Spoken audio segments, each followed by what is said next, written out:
최영일의 시사본부. 안녕하십니까. 최영일의 시사본부 시작하겠습니다. 오늘 1부에서는 오늘 하루 꼭 알아야 할 소식을 한입에 정리해드리는 한입뉴스 준비되어 있고요. 2부 최영일의 시사본부 전설의 코너죠. 여론오락관에서는 미국 국빈 방문을 앞두고 있는 윤석열 대통령, 로이터 통신과 인터뷰로 또다시 외교 문제가 불거진 상태입니다. 관련해서 이번 주 민심은 어떠한지 살펴보겠습니다. 마지막은 KBS 보도국의 정현호 PD와 함께 한 주간의 스포츠 소식 정리해 보겠습니다. 4월 21일 시사본부 지금 출발합니다.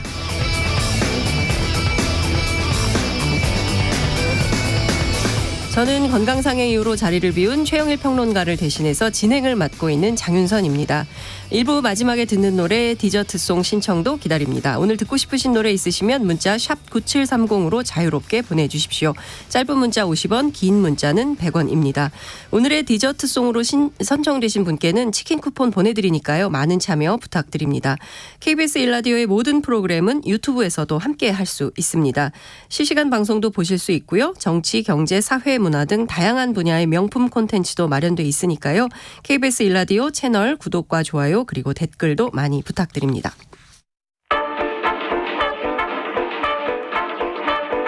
최영일의 시사본부 한입뉴스.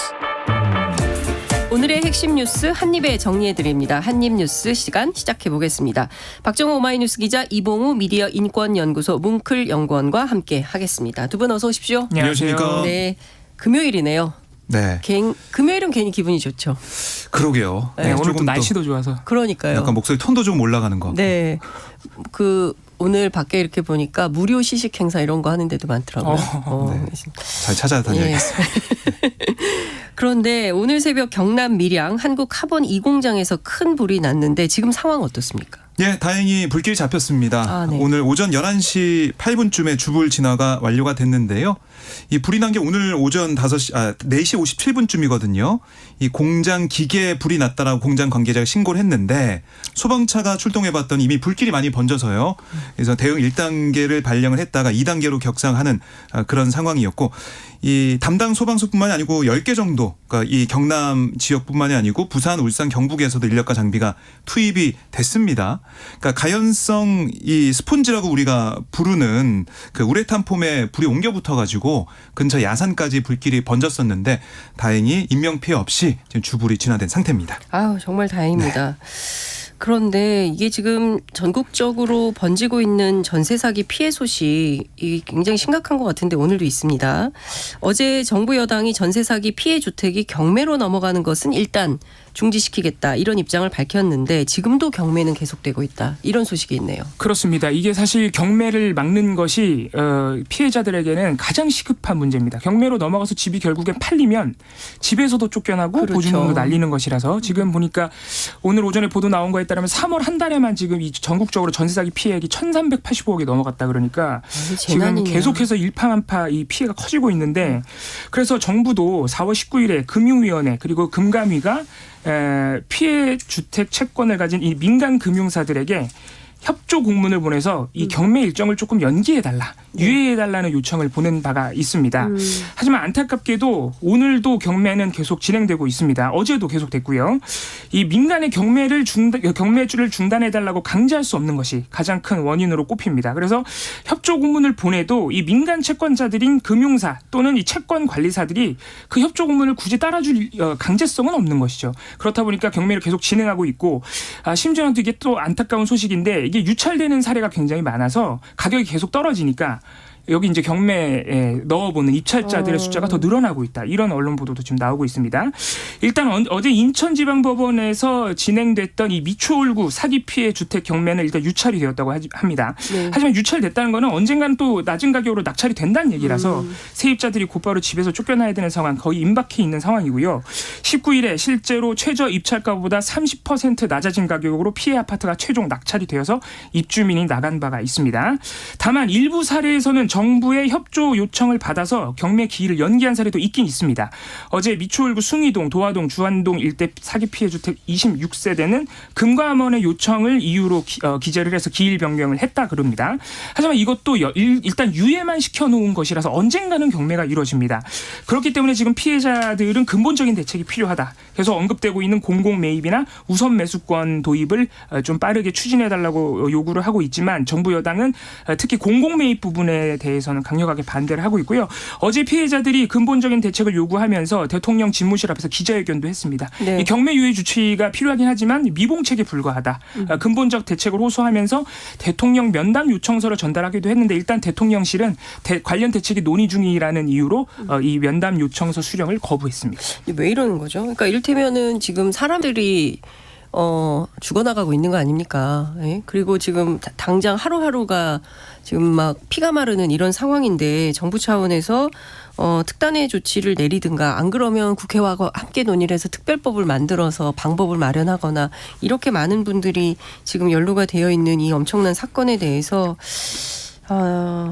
좀 미봉책에 불과한 것들을 대책이라고 내놓으면 오히려 더 피해자들을 자극하는 이런 상황이 아닌가 싶은데 어제 국회에서 관련 논의가 있었는데 원희룡 장관 그리고 야당 의원들 사이에 내탓 공방이 벌어졌습니까? 네, 뭐 민주당 의원들은 지금 정부가 제대로 대응하지 못했기 때문에 네. 뭐 지난해부터 불거진 이런 사안에도 불구하고 이렇게 스스로 목숨을 끊는 극단적 선택을 하는 피해자가 나오니까 부랴부랴 이 대책 마련에 나선 게 아니냐. 여기에 대한 정부의 뭐 사과를 포함해서 잘못된 정책에 대한 뭐 현실에 대한 고백이 좀 있어야 된다. 이런 취지의 주장을 한 거고요. 반면에 원희룡 국토부 장관은 이 원인 제공자가 갑자기 해결사를 자처해서는 곤란하다 이렇게 좀 반응을 했어요. 왜 이런 얘기를 했냐면 이번 전세 사기 원인 자체가 전 정부 그러니까 집값 폭등 전세가 폭등 이것 때문인데 지금 이런 상황에서도 왜 문재인 정부 얘기 문재인 정부 탓이다 뭐 이런 취지의 얘기를 했어요. 그러니까 이런 집값 폭등 사태가 사기꾼에게 먹잇감을 던져줬고 이런 경고 없이 계속 방치되어 온 게 2년 지나서 터진 게 아니냐 이런 주장을 하고 있는 상황입니다. 그래서 어제 뭐 여야 간에 여러 가지 뭐 대책 마련에 대한 얘기도 있었지만 서로 원인 제공자가 누구냐 내탁 공방을 좀 하는 모습을 보고 국민들이 볼 때는 너무나 답답한 그런 국토였다 이런 생각이 듭니다. 네. 근데 지금 중요한 거는 뭐 이전 정부가 잘못을 했든 현 정부가 뭐 잘못한 게 없든 이게 중요한 게 아니라 지금 당장에 정부를 맡고 있는 분들에게 책임이 있는 거 아닙니까? 그러면 이게 뭐 그러면 전 정부 찾아가 가지고 해결할 수 있는 문제도 아니잖아요. 현재 실권을 쥐고 있는 우리 정부가 피해자들에게 실질적인 대책을 좀 마련을 해야 되는데 정의당 심상정 의원이 낸 안이 있는 모양이죠. 2008년 미국 사례 얘기가 나왔던 모양이죠. 네, 그러니까 이 공공 매입이 필요하다 이런 얘기를 강조를 하고 있는 겁니다. 특히 네. 정의당에서 얘기를 많이 하고 있는데요. 2008년 미국 이제 모기지 사태 당시에 네. 미국이 이 공공이 나서 가지고 부실채권을 매입해서 전세 세입자들 주거를 보장했다. 일단은 공공이 사서. 그렇습니다. 네. 그 얘기를 하는 그다음에 거예요. 이제 부상권을 청구하는 방식이었습니까? 뭐 그렇게 될 수 있고 우선은 네. 그 경매를 당해서 아니면은 돈이 없어 쫓겨나는 사람들을 없도록. 막았다. 예. 그런 사례가 있는데 왜 우리는 못하느냐 이런 얘기를 한 거고요. 원희룡 장관은 아니 공공매입 이 매수를 해봤자 그 대금이 선순위 채권자한테만 가는 거 아니냐. 그리고 또 무슨 돈이 있어서 그렇게 또 어느 금액에 그걸 매입할 수가 있겠느냐 이렇게 반박을 했어요. 그런데 이런 뭐 정부의 얘기는 사실은 정부가 가지고 있는 재정을 쓰지 않고 이걸 좀 해결해 보겠다. 어떻게 보면은 재정 건전성을 생각하고 있기 때문에 약간 좀 수동적인 얘기를 하는 게 아니냐 이런 지적도 좀 나오고 있는 상황이고 아니 또 하나는 건설업체 미분양 아파트 있을 때 즉각적으로 예산 투입해서 매입하라고 네. 하지 않았습니까? 그러니까 그걸 또 얘기를 하고 있는 것이고요. 네. 또 공공 매입이 관련해 가지고 그럼 우선 정부가 그걸 매입한 다음에 그걸 공공 임대 형식으로 대화하면 되지 않느냐. 네네. 그렇게 복지 차원에서 접근하는 건 어떻겠느냐 이런 얘기도 나오고 있는 상황인데 뭐 이것도 어떻게 보면 정부가 돈을 써야 되는 상황이기 때문에 정부가 재정을 풀겠다는 결단을 하느냐 안 하느냐 이게 좀 중요해 보이는 상황입니다. 그러니까 재정 대책이 참 걱정이긴 합니다. 여야 3당 정책위 의장이 모여서 이 전세 사기 피해 대책을 논의했는데 실효성 있는 대책 나왔습니까? 일단은 지금까지 정부 여당에서 내놓았던 어떤 입장이나 계획에서 크게 또 벗어난 내용은 아니었습니다. 국민의힘 박대출, 더불어민주당 김민석, 정의당 김용신 정책위 의장이 오늘 오전에 만나서 협의를 하고 브리핑을 했는데요. 일단 결론적으로 말씀드리면은 전세 사기 피해 임차인이 거주하고 있는 주택이 경매가 될 경우에 일단 임차인에게 우선 매수권을 부여한다. 이거는 여당에서도 추진하기로 했던 부분이죠. 그렇죠. 이거를 빨리 추진하기로 했고요. 또 경매가 이루어졌을 때 이 돈이 이제 나오니까 그때 지방세보다는 지금은 사실 지방세를 먼저 변제하게 돼 있는데 지방세보다 세입자 임차 보증금을 우선 변제하는 방안 이 두 가지를 우선적으로 처리하는 데 의견을 모았는데 네. 방금 어제 국토위에서 공방이 진행됐던 이 공공 매입 또는 선지원 후 구상권 네. 이런 부분에 대해서는 이제 특별법 형태로 처리를 해야 되는데 이걸 특별법을 만들지 공공매입을 따로 처리할지 이런 부분에 대해서는 오늘 논의에서도 일단은 처리가 되지 않았습니다. 일단 합의가 된 부분은 27일 본회의에서 빠르게 처리하는 것을 여야가 합의를 했습니다. 아, 특별법을요? 특별법이 아니라 아까 말씀드린 우선 매수권과 우선 매수권. 예, 그러니까 오늘 논의에서도 합의가 여야가 된 부분만 그렇군요. 예, 일단 특별법에 대해서도 여당은 네. 무조건 거부하는 건 아니고 우리가 논의가 일단 열려 있다. 27일까지 한번 논의해보겠다는 입장이긴 한데 방금 박정우 기자님 말씀하신 대로 공공매입 부분에는 지금 원희룡 장관 비롯해서 여당이 강력하게 반대하고 있는 상황이라서 좀 가능성이 높게 보기는 어렵지 않나 싶습니다. 아니 근데 가장 중요한 주거권 민생 현안인데 민생을 가장 최우선에 놓고 해결을 하겠다는 정부 아니었나요? 그리고 공공매입 같은 경우에는 이게 그러니까 선지원 후구상권 같은 경우에는 예를 들어서 그 보증금 반환 채권을 정부가 산 다음에 보증금을 다는 아니더라도 최소 50% 정도라도 피해 임차인에게 돌려주는 방식을 취하고는 있지만 공공매입 같은 경우에는 보증금을 못 돌려주더라도 네. 일단은 그 집에서 안 쫓겨나게 해야겠다는 목표가 있는 또 방안이거든요. 그래서 그런 부분에서 조금 적극적인 논의가 필요하지 않나 싶기도 합니다. 대책을 좀 살펴보겠습니다. 지난 4월 19일이었던 것 같은데요. 벌써 윤석열 대통령의 로이터 통신과의 인터뷰 이 파문이 계속 커지고 있는 상황입니다. 러시아가 한반도 정세로 우리 정부를 압박을 하면서 그야말로 북한과 러시아 더 가까워지는 거 아니냐. 그게 공식화되고 있다. 이런 분위기가 감지되고 있다고요. 네, 러시아에서 계속 이제 반발이 나오고 있는 상황이고, 그러니까 작용 반작용 개념으로 봐서도 한미가 가까워지면 러시아도 이제 북한과 가까워질 수밖에 없는 거 아니냐 이런 얘기가 나오고 있는 것이죠. 드미트리 메드베데프 러시아 안전보장이사회 부의장이 얘기했지 않습니까? 우리의 파트너인 북한의 수중에 러시아의 최신 무기가 있는 것을 보면 뭐라 말할지 궁금하다. 이 얘기는 우크라이나 무기 주면 우리도 이제 북한에 무기 줄 수 있어. 이걸 언급을 한 거고. 그리고 이 북러가 가까워지고 있는 그런 정황이나 상황은 이미 많이 보도가 되고 언급이 됐었거든요. 작년 9월부터 러시아가 북한 포탄하고 로켓 수백만 발을 사들였다 이런 주장이 미국에서 나온 바가 있고 또 러시아가 북한에 식량을 주는 대가로 추가 탄약 확보 방안을 추진하고 있다. 네. 이런 얘기도 나오고 있는 상황인데 우리가 우크라이나에 이렇게 살상 무기를 제공할 가능성을 열어두고 만약에 한미 정상회담에서 그게 공식화가 된다. 그러면 러시아도 이게 이 약간 뒤에 숨어서 이런 교류를 하던 이런 것들을 더 당당하게 할 수밖에 없는 거고 그럼 이게 경쟁이 되는 거죠. 한미와 이 북러의 관계 누가 더 밀착이 돼 있느냐 이렇게 계속 보일 수 있는 거고 그게 또 필연적으로 한반도 긴장 고조에 영향을 줄 수밖에 없기 때문에 결국 전쟁에 대한 위협, 평화에 대한 우려 이거는 계속 커질 수밖에 없다는 거죠.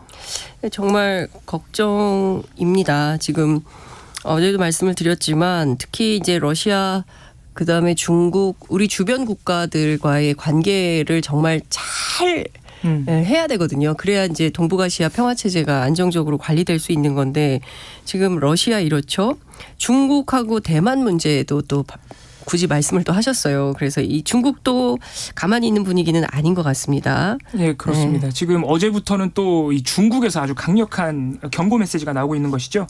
19일 로이터 통신 윤석열 대통령 인터뷰에서 이 대만 해협 질문도 나왔습니다. 네. 윤 대통령이 이 무력으로 대만 해협의 현상을 변경하는데 절대 반대한다는 얘기를 했는데 사실 이게 미국이 주로 중국한테 쓰는 메시지예요. 그렇습니다. 경고성 메시지하고 네. 사실 문장이 똑같은 것이라서 이게 당연히 이제 중국이 민감하게 반응할 수밖에 없었던 것이죠. 그래서 어제 중국이 대만 문제는 순전히 중국의 내정이다.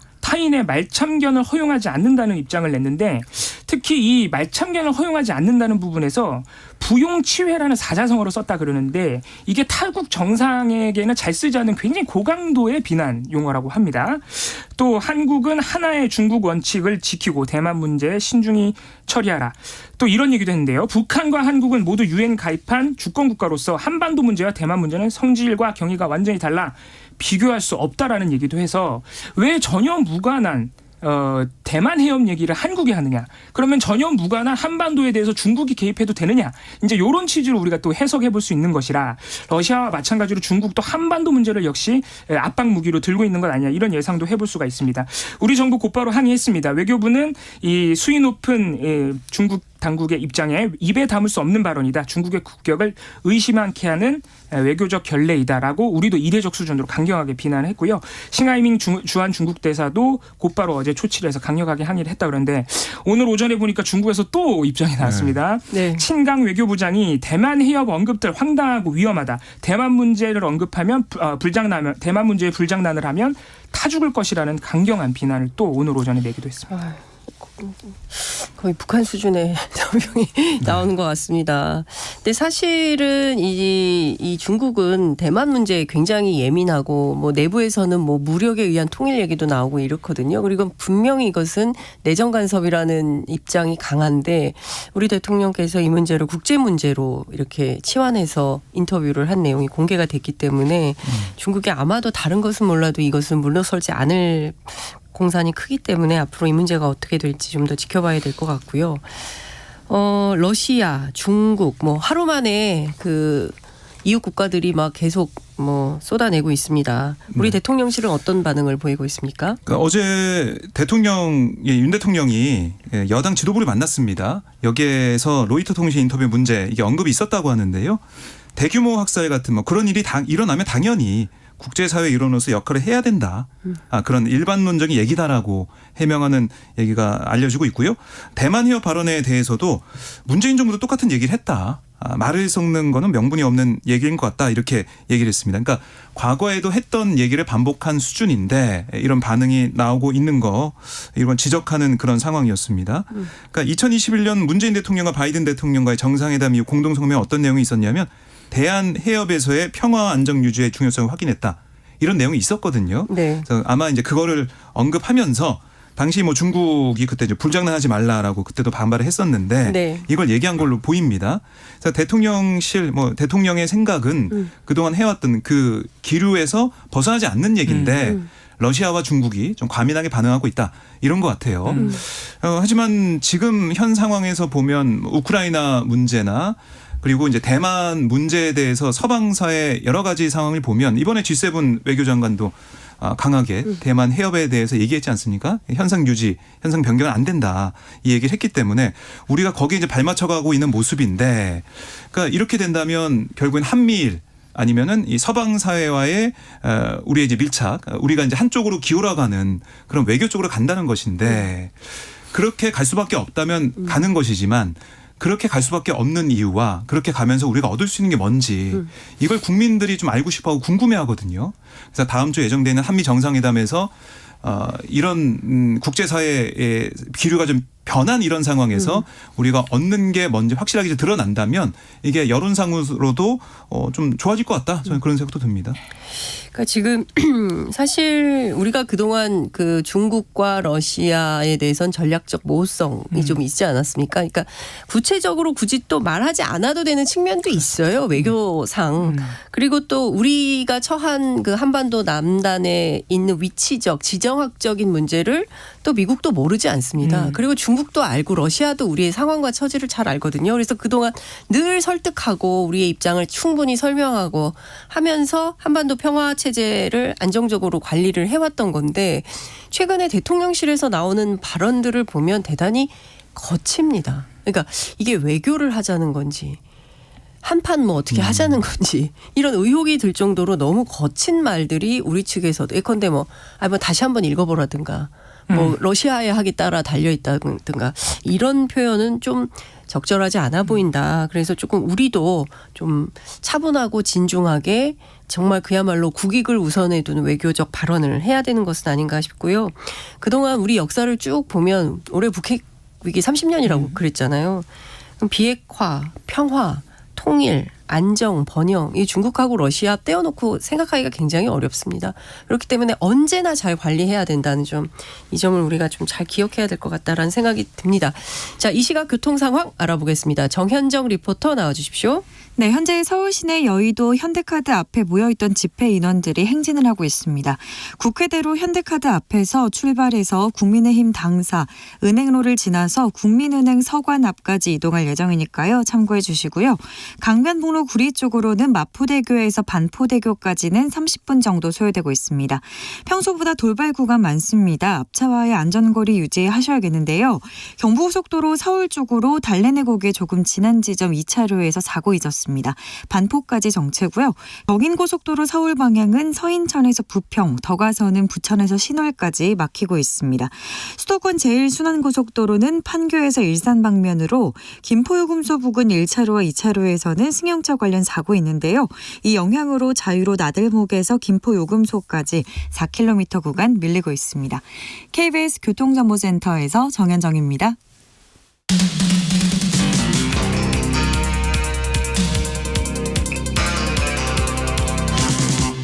최영일의 시사본부.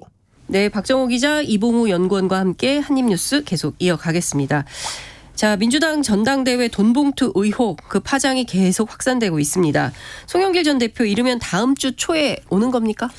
일단 사실 어제까지만 해도 파리에서 기자들이 송영길 대표를 만났을 때, 전 대표를 만났을 때 토요일 기자회견에서 말하겠다고 해서 귀국을 밝히지는 않았었는데, 어제 저녁부터 나오는 보도들을 보면은 이 민주당 의원들이 계속해서 송영길 전 대표와 소통을 했고 설득을 한 것으로 보여요. 그래서 이 민주당 다수 의원들의 얘기를 종합해 보면 22일 파리에서 기자회견을 하고 여기서 이제 귀국을 한다는 얘기까지 할 것 같다. 그리고 시기도 다음 주 초쯤이 될 것 같다는 얘기가 지금 민주당 의원들에게서 나오고 있습니다.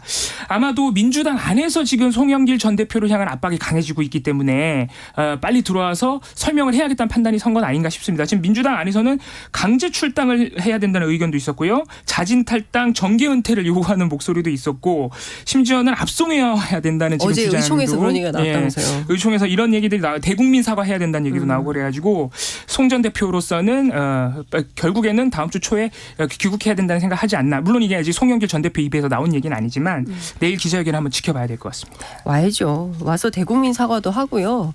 그리고 분명하게 입장을 밝히고 본인이 혹여 기억하거나 알지 못하는 일이 있다 하더라도 본인 대표 시절에 그리고 본인 캠프에서 벌어진 일이기 때문에 책임 있는 태도로 임해야 된다는 생각이 좀 듭니다. 어찌됐든 뭐 온다니까 좀 지켜봐야 될 것 같고요. 돈봉투 의혹 핵심 인물인 강래구 한국수자원공사 감사에 대한 구속 여부가 오늘 결정됩니까? 네, 오늘 서울중앙지법에서 조금 전에 오전 11시부터 강 씨의 구속 전 피의자 신문이 진행이 됐고요. 네. 이 법원에서 구속 필요성을 심리한 다음에 영장 발부 여부 오늘 밤 정도에 나올 것 같아요. 이 강 씨 같은 경우는 불법 자금 총 9,400만 원 가운데 8천만 원 이걸 대전 지역 사업가 등으로부터 조달을 했고, 이 가운데 6천만 원이 윤관석 의원 등을 통해서 같은 당 의원들에게 전달됐다. 뭐 이게 이제 검찰이 보고 있는 사안인데, 네. 검찰 입장에서는 뭐 강 의원이 주요 뭐 통화 상대자, 그러니까 이정근 전 부총장의 통화 상대자이니까 구속을 해서 이 돈봉투 조성과 전달, 배포 이 경위를 맞춰 나가겠다, 퍼즐을 완성하겠다, 이런 얘기를 좀 하고 있는 것 같습니다. 이 중요 증거라고 할 수 있는 이 전 부총장의 녹취 파일, 이걸 토대로 구속 필요성을 입증할 수 있다라는 게 검찰의 생각인데요. 네. 오늘 한번 결과를 봐야 될 것 같고, 오늘 이 심사 들어가기 전에 이 강래구 의원이 기자들에게 한마디 했습니다. 언젠가는 말할 날이 있겠죠. 오늘은 성실히 뭐 조사를 받겠습니다. 이렇게 얘기를 했는데, 그게 무슨 말입니까?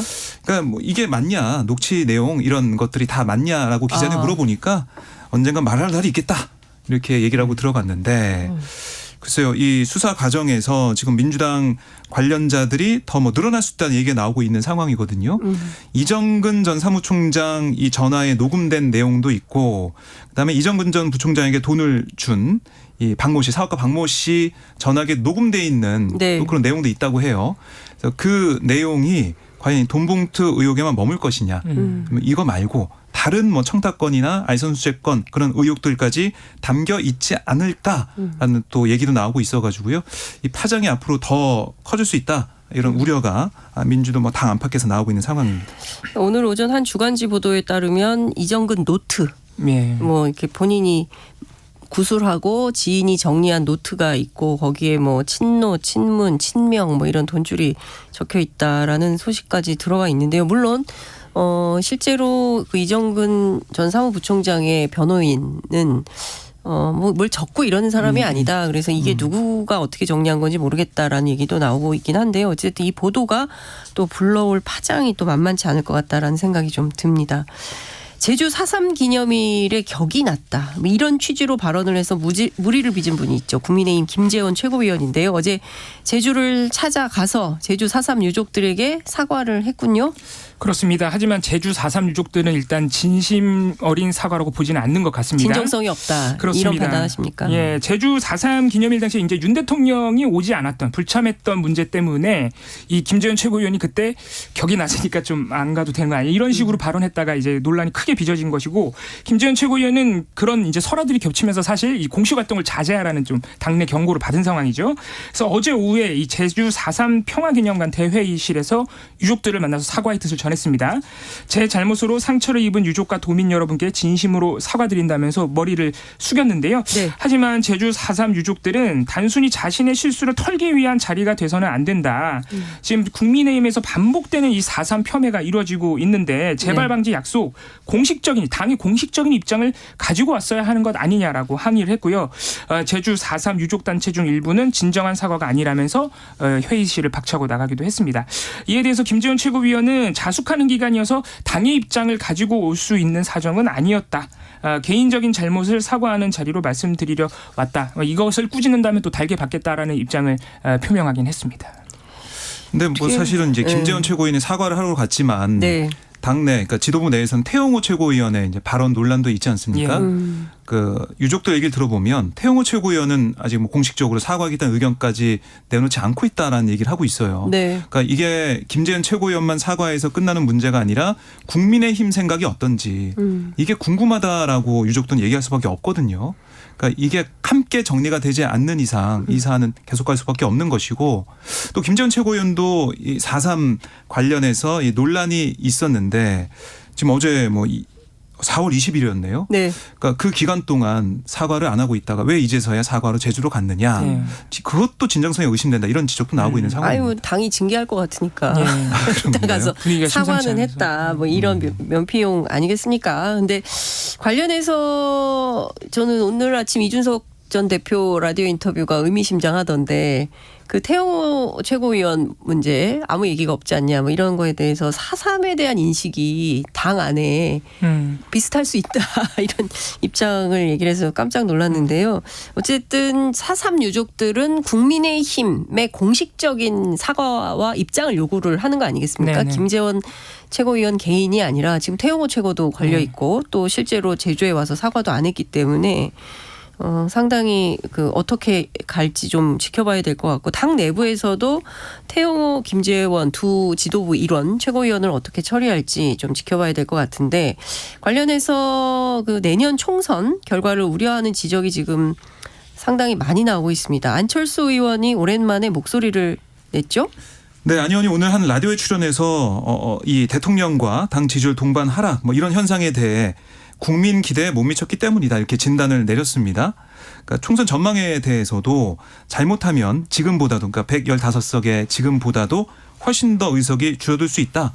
이런 걱정이 있다고 전했고 지금 뭐 분당 지역구 의원인데 안철수 의원이 경기도 분위기가 굉장히 험악하다 이렇게까지 평가를 했습니다.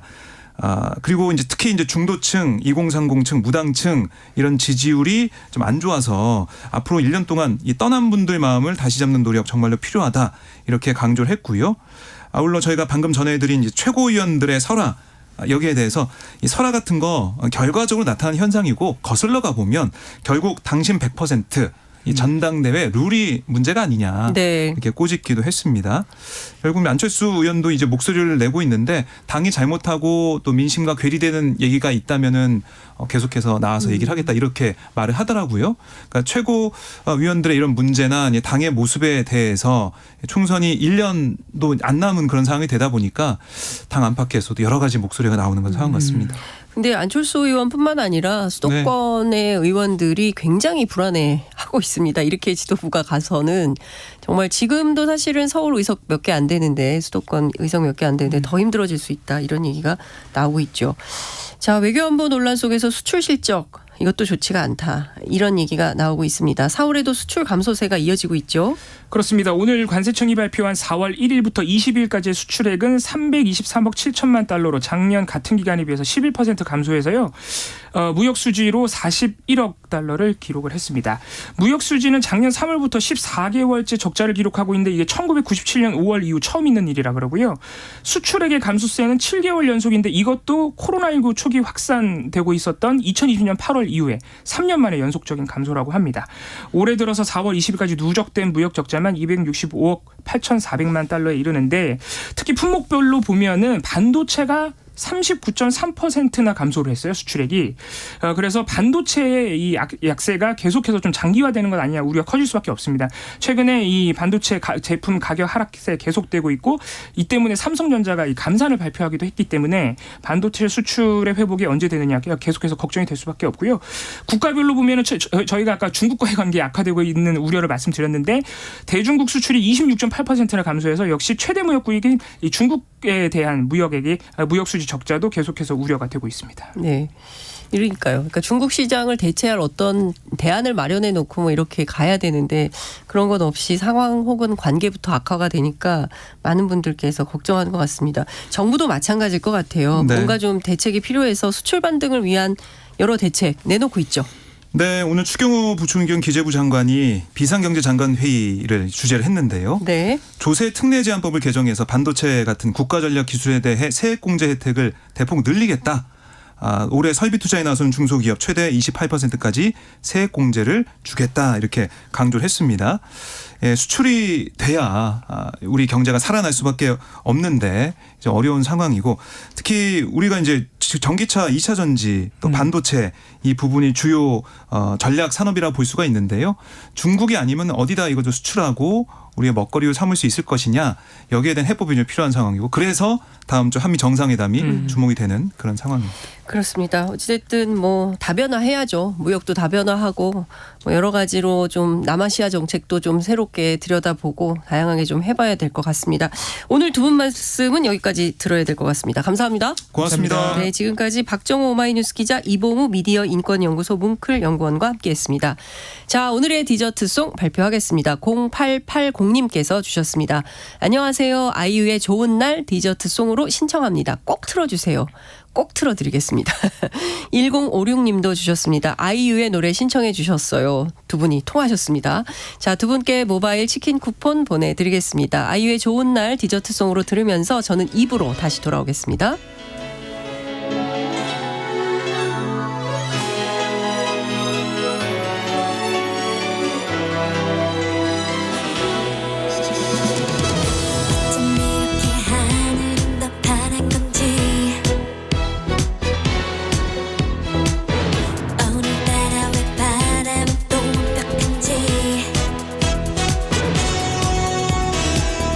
그냥 모르는 척 하나 못 들은 척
안녕하세요. 바른말 고운말입니다.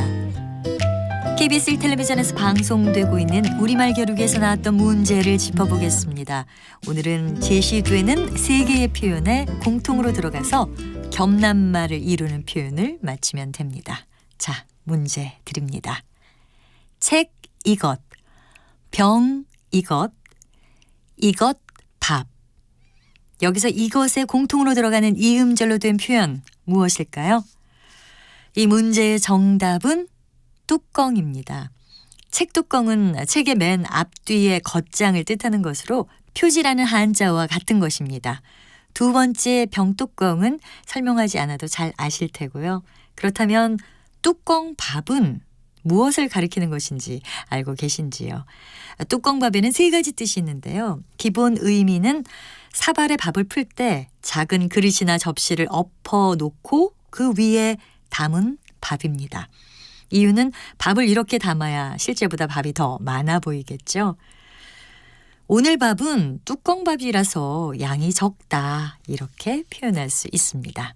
또 밑에는 잡곡밥을 담고 위만 쌀밥을 담은 밥을 뜻하기도 해서 그는 쌀밥만 먹는 동생을 위해서 오늘 뚜껑밥을 지었다 같이 말할 수 있겠죠. 마지막으로 뚜껑밥의 3번째 의미는 잘 먹이는 듯이 거칠애로 잘 차린 음식이란 뜻도 있습니다. 바른말 고운말 아나운서 변희영이었습니다.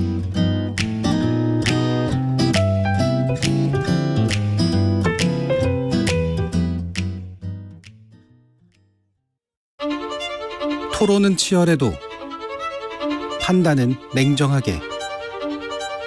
복잡한 세상을 바꾸는 첫걸음은 의외로 단순할지도 모릅니다. 평일 저녁 7시 20분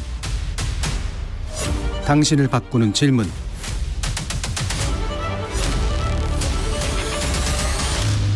KBS 열린 토론.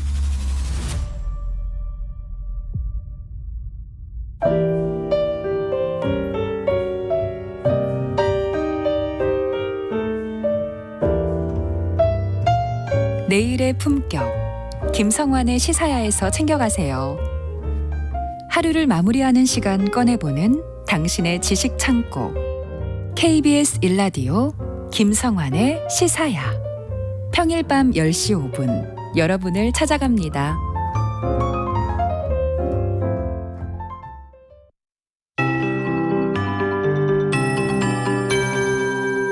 KBS 58분 날씨.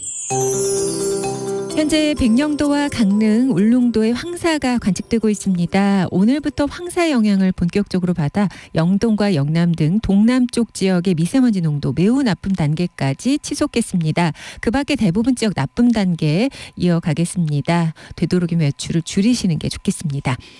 어제 남부지방은 초여름 날씨였는데 오늘은 찬 공기가 남하하면서 기온이 3도에서 8도 정도 내려가겠습니다. 또 영동지방의 경우도 동풍이 강하게 불면서 10도 이상 떨어지는 곳이 많겠습니다. 오늘 낮 최고 기온 서울 22도, 대전 23도, 전주 24, 대구 20도 등 서울이 유일하게 오르는 지역이라고 볼 수 있겠습니다. 내일 서울의 아침 기온은 9도, 낮 최고 기온 15도로 내일은 아침 기온이 많이 내려가면서 쌀쌀해지겠습니다.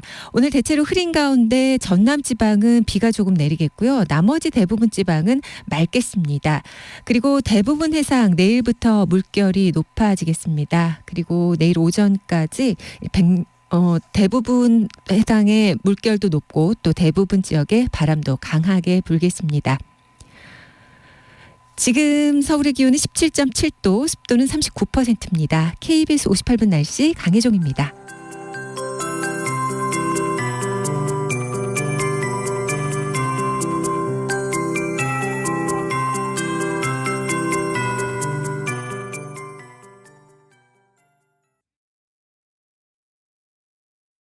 정성을 다하는 국민의 방송 KBS가 한시를 알려드립니다. AM 711kHz, FM 97.3MHz, KBS 1라디오입니다. HLKA.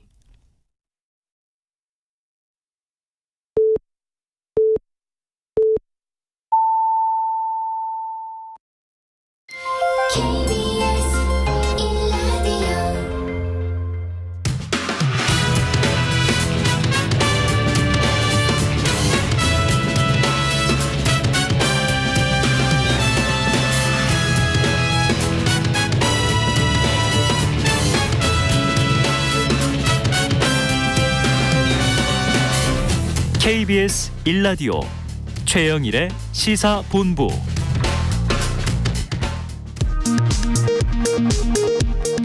이 시각 라디오 정보센터 뉴스입니다. 윤석열 대통령이 우크라이나 무기 지원 가능성 언급과 관련한 러시아 측 위협에 맞서 미국이 한미동맹을 강조했습니다. 미 백악관은 한미 정상회담에서 우크라이나 관련 현안도 주요 의제로 다뤄질 것이라고 밝혔습니다. 연립 빌라, 소형 오피스텔 등의 전셋값이 매매 가격에 육박하는 깡통 전세 우려 지역이 전국적으로 25곳이 넘는 것으로 나타났습니다. 현재 집단 전세 사기에 따른 임차인의 피해가 전국적으로 확산할 조짐을 보이는 가운데 전세 보증금을 뗄 위기에 처한 세입자들이 더 늘어날 수 있다는 우려가 커지고 있습니다. 이달 20일까지 수출 금액이 1년 전보다 11% 줄어 4월에도 감소세를 이어갈 가능성이 커졌습니다. 수입액이 수출액을 웃돌면서 무역 수지는 41억 달러 적자를 기록했습니다. 올해 들어 이달 20일까지 누적된 무역 적자는 265억 8,400만 달러로 집계됐습니다. 정부는 일본 기시다 총리 등 정치권 인사들의 야스쿠니 신사 참배와 곡물 복납에 유감을 표명했습니다. 외교부는 일본의 책임 있는 인사들이 역사를 직시하고 과거사에 대한 겸허한 성찰과 진정한 반성을 행동으로 보여줄 것을 촉구한다고 강조했습니다. 지금까지 라디오 정보센터 뉴스 정한나였습니다.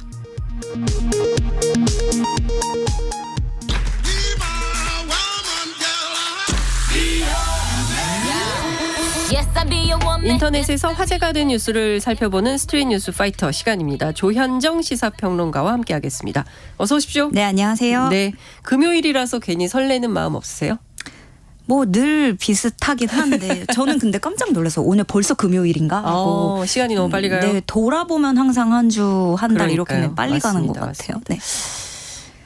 네, 소식은 조금 그런데요. 여하튼 지난해 네이버에서 한 개발자가 극단적 선택을 하는 일이 있었는데 네. 직장 내 괴롭힘을 호소했다는 내용의 고소장이 고용노동부에 접수가 돼서 네. 노동청이 수사에 착수했다. 이런 보도가 나왔군요. 네, 그렇습니다. 네이버에서 일하던 30대 개발자 A씨인데요. 네. 지난해 9월에 극단적 선택으로 세상을 떠났다는 사실이 뒤늦게 드러났습니다.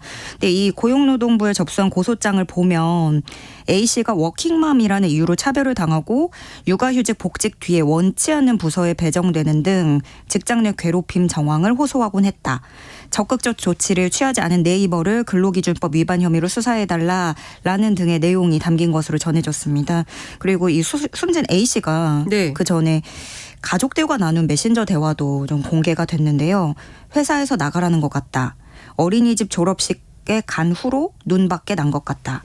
아이를 열심히 키운 것밖에 없는데 워킹맘은 죄인인가. 이런 내용들이 들어있습니다. A씨가 네이버에 입사를 한 게 2009년이에요. 네. 근데 유족들의 주장에 따르면 그 전까지는 회사를 잘 다니다가 3년 전쯤부터 이게 심해졌는데 상사가 바뀌면서 매우 힘들어했다라고 전해지고 있고요. 유족들은 네이버 대표이사와 A씨의 전 팀장 등 2명에 대해서 고용노동부에 고소장을 냈습니다. 그런데 이 네이버 측이 밝히기로는 앞으로 수사에 성실히 협조하겠다라고 말하면서도 내부 조사를 거친 결과는 직장 내 괴롭힘은 없는 것으로 확인됐다라는 입장인데요. 네이버에서 이런 일은 처음이 아닙니다. 2021년 5월에는 40대 남성 B씨가 이렇게 직장 내 괴롭힘을 호소하는 유서를 남기고 극단적 선택을 했었고요.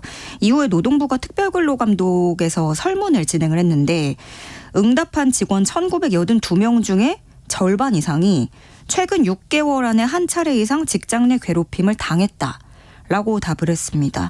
그래서 이후에 이제 많은 보도들이 나왔고 문제가 제기되면서 네이버가 지난해 6월에 이사회 산하에 인권 전담 조직을 신설했습니다. 그렇습니다만 그러니까 물론 이런 기구와 조직이 뒷받침되는 게 상당히 굉장히 필요하지만 그에 앞서서 계속 이런 일이 반복이 된다는 건 좀 조직 문화? 그런 경영진의 노력이 더 선제돼야겠다라고 보여지고요. 이 누리꾼들은 그래서 도대체 몇 번째냐, 몇 명이 죽어야 정신을 차리냐, 규모에 걸맞는 윤리 경영을 해야 된다라는 지적이 있고요. 워킹맘이 아이를 생각하지도 못할 정도로 그런 선택을 했다면 얼마나 힘이 들었을까, 마음이 아프다. 이 나라는 새로운 세대를 받아들일 자격이 없다 등등의 의견 보여지고 있습니다. 정말 너무 충격적인데요. 아이를 한 아이를 기르는 데는 마을이 필요하다고 하잖아요. 그런데 이 회사에서조차 아이 키우는 엄마, 그러니까 이게 일하는 엄마라는 이유만으로 차별을 당하고 실제로 그 육아휴직에서 복귀했더니 원하지 않는 다른 부서로 배치를 받았고 이런 일들이 실제로 있었는지 그걸 확인을 좀 해봐야 될 것 같고 만약 이것이 사실이라고 한다면 사회적 비판은 피하기 어려울 것 같다라는 생각이 좀 듭니다. 사실이라면 너무나 이게 네이버라는 첨단 회사에 비해서 너무나 후진적인 문화인 거죠. 그렇죠. 근데 기업 문화라는 게 실제로 좀 있긴 하지 않습니까? 그래서 좀 이런 게 친화적이어야 되는데 그게 아닌 회사라고 한다면 좀 다시 한번 스스로 돌아봐야 되지 않을까 싶습니다. 지금 학교에서요 한창 중간고사, 저희 아이는 다음 주던데. 아, 그래요? 네, 중간고사 보는 데가 많은데 시험이 끝나면 수학여행이 기다리고 있다. 특히 올해는 이 거리두기가 해제가 됐기 때문에 처음으로 맞이하는 수학여행이기 때문에 아이들은 들떠 있습니다. 자, 그런데 학부모님들은 한숨이 깊어지고 있다. 왜 그런 겁니까? 비용 때문에, 돈 때문입니다. 돈 때문에. 이거 보니까 가격이 정말 만만치가 않아요. 보통 이게 당연히 뭐 출발 지역마다 아니면 학교마다 지역마다 상황이 조금씩은 다르겠지만 통상적으로 지금 나오는 게 제주도를 2박 3일 가려면 50만 원에서 70만 원 나오고요. 부산도 50만 원대, 강원도도 40만 원대로 왜 이렇게 나옵니다. 비싸졌죠? 이게 코로나 때문에 이전과 비교해서 많이 오른 건 2배 정도 뛴 거라고 해요. 지금 성수기잖아요. 제주도 가려고 하면 이제 5월에 가면 유채꽃 한창이고 성수기인데다가 지금 뭐 기름값이라든가 이런 물가가 오르니까 전체적으로 부대 비용이 다 올라버린 거죠. 버스 대절비도 항공료도 다 유류세 영향을 받고 숙박비도 올랐고 그리고 또 이게 또 저희 때랑은 다른 게 세월호 참사 이후부터 학생들 그 소규모 여행이 권고된다고 해요. 그런 부분도 다른 점인데 예전에는 왜 콘도형 숙소에 이렇게 큰 방에 넣어놓고 10명 정도 다 같이 들어가서 이렇게 조별로 들어가서 잠을 잤잖아요. 아, 그랬어요? 아, 네. 저희 때는 한 반이 다 들어갔습니다. 방 하나네요. 네. 그랬군요. 그러다가 이제 한 조로 나가더니 이제는 2인 1실이래요. 이런 콘도형이 아니라 관광 호텔 많이 바뀌었네요. 네, 그렇습니다. 그러다 보니까 이게 당연히 숙박비 부담이 커진 거고 그리고 생각해 보세요. 그 수학여행 간다고 하면 그냥 보낼 수 있나요? 용돈 줘야 되지. 또 열심히 이제 또 새 옷 입고 새 신발 신고 가야 된다고 하고 그러면 이게 제주도가 70만 원 나오면 여기에 용돈에 뭐 이것저것 하면 100만 원, 150만 원이 훌쩍 넘게 되는 거예요. 그러니까 이게 학부모들은 부담이 될 수밖에 없는데 외국 가는 학교는 더 힘들어지겠죠. 네. 어떤 한 고등학교에서 이번에 그 어디로 갈 것인지 설문조사를 했대요. 그래서 2박 3일로 가는데 제주도를 가면 70만 원이 나오고 일본으로 가면 150만 원이 나온다 했는데 학교 조사에서 좀 일본을 선택한 쪽이 조금 더 나와서 처음에 제주도를 선택한 분들은 이제 더 부담이 커지게 된 거죠.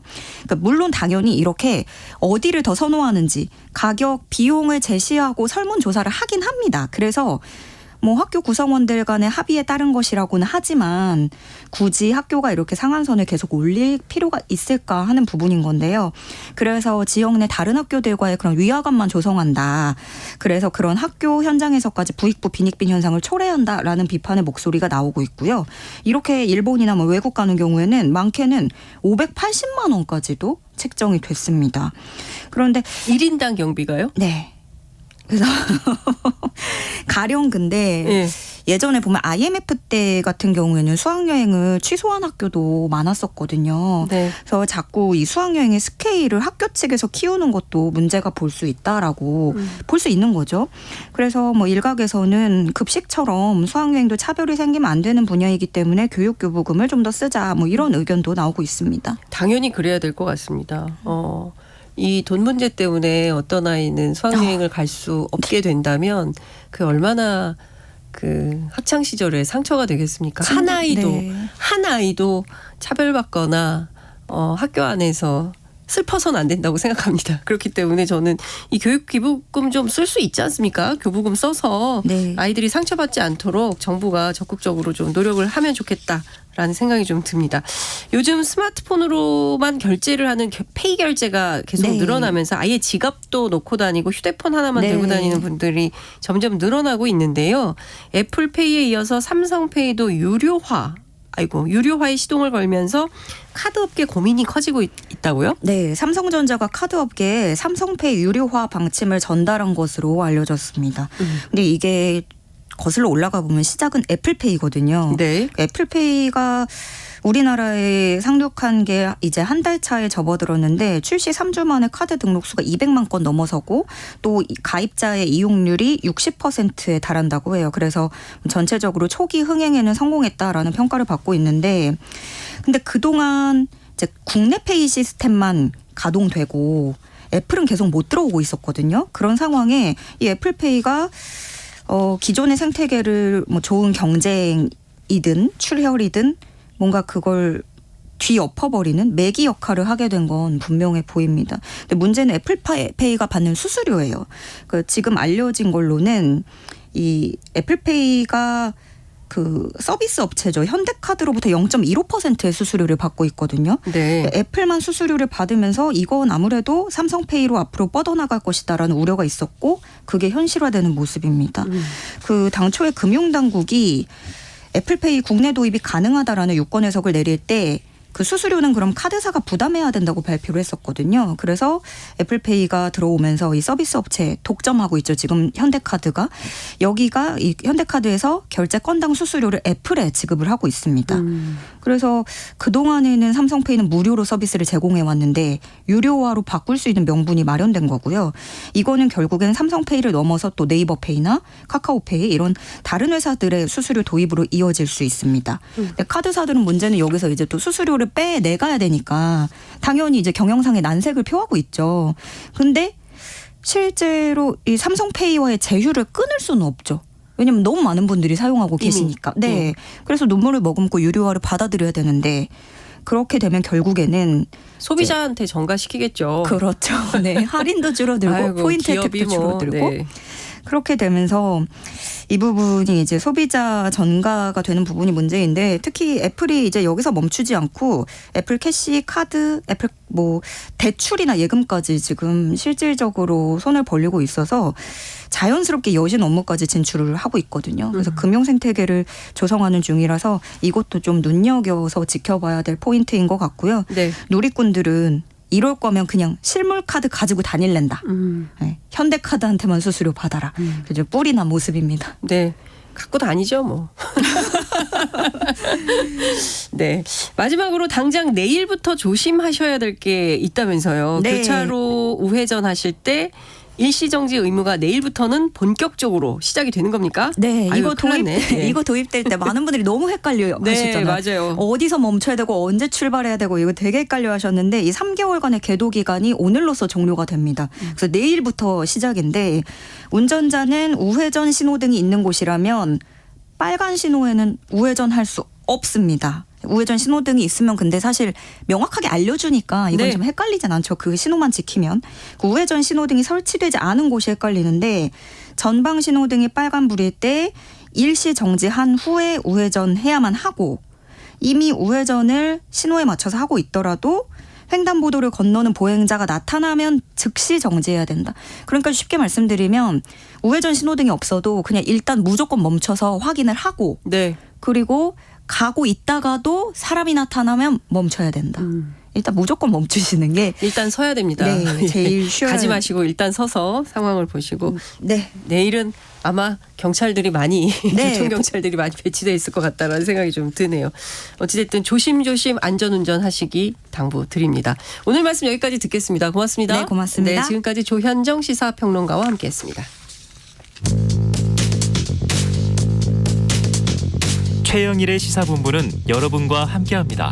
짧은 문자 50원, 긴 문자 100원이 드는 샵 9730. 라디오 어플 콩과 유튜브는 무료로 참여하실 수 있습니다.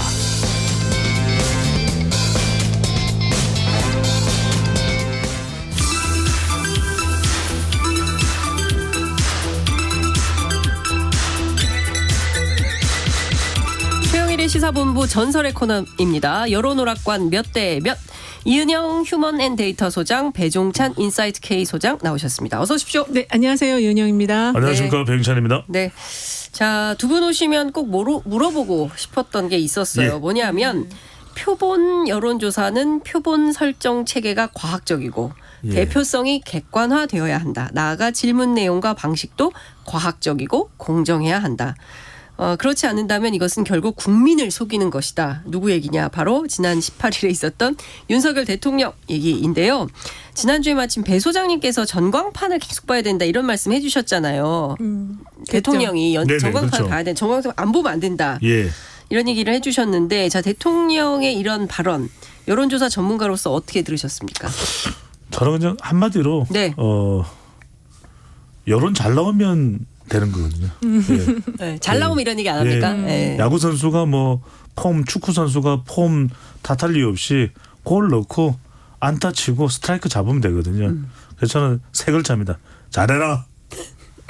대통령께 잘해라 이렇게. 아니 국민들에게 전달하는 메시지인 거죠. 그러면 왜 자꾸 저를 네. 그 이은영 소장님 어떻게 이게요. 들으셨어요? 이건 이런 얘기를 하실 필요가 없어요. 이건 전문가들한테 맡기시면 되고 일종의 이게 이제 저희도 항상 얘기하잖아요. 참고 자료를 보시라고. 그러니까 그렇지만 이게 어떻게 보면 정치적인 지표거든요. 국민들의 어떤 이 대통령 활동에 대한 정치적 지표이기 때문에 그냥 수용하시면 되는데 이걸 굳이 얘기를 하셔가지고. 이거 외에도 지금 장제원 의원도 여론조사 관련해서 지금 개정법을 내시려고 하나 봐요. 네. 지금 선관위에서 너무 규제가 심해지는 거라고 지금 좀 반대 입장을 냈다는 얘기가 있거든요. 그래서 네. 여론에 너무 신경 쓰시지 마시고 진짜 배 소장님 말씀처럼 잘 하시면 된다. 네. 그런데 좀 정치권에서는 앞서 두 분 말씀하신 대로 여론 좋을 땐 또 이런 얘기 안 하다가 네네. 그 27% 찍고 네. 이렇게 좀 상황이 안 좋아지니까 그쵸. 오히려 그 잘못을 여론조사 회사 기관 탓으로 예. 돌리는 거 아니냐 이런 비판도 근데 나오거든요. 이따 말씀드리려고 하는데 그 조사 회사의 결과가 오늘 또 좋아졌어요. 그러니까요. 이걸 바꾸셔야 돼요. 오늘 또 바꿔야 돼요? 어떻게 해야 됩니까? 오늘 이제 그 여론조사가 정확하네요. 역시 여론조사예요. 역시 시사본부예요. 이런 말이 나올 수밖에 없죠. 그렇습니다. 네. 자, 그러니까 하여튼 여론조사는 이게 흐름과 네. 경향성을 보고 내가 뭘 더 좀 열심히 해야겠다. 그렇죠. 어느 부분에서 국민들께서 조금 화가 나셨구나. 그렇다면 내가 이 부분을 더 신경 써야겠다라는 지표로 그렇죠. 삼아야 되지 않을까? 제가 짧게 하는 말씀을 드리면 네. 오바마 대통령이 이런 말을 했어요. 여론은 국민의 목소리입니다. 더 열심히 더 자주 들으세요.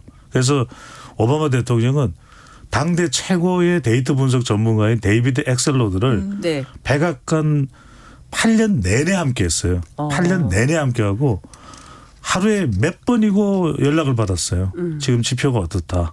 어느 지역에 어느 세대에 어느 연령대에 지지율이 안 좋다. 그걸 하루에 수십 번을 연락을 받습니다. 오바마가 잘못됐나요? 하버드 나왔는데요.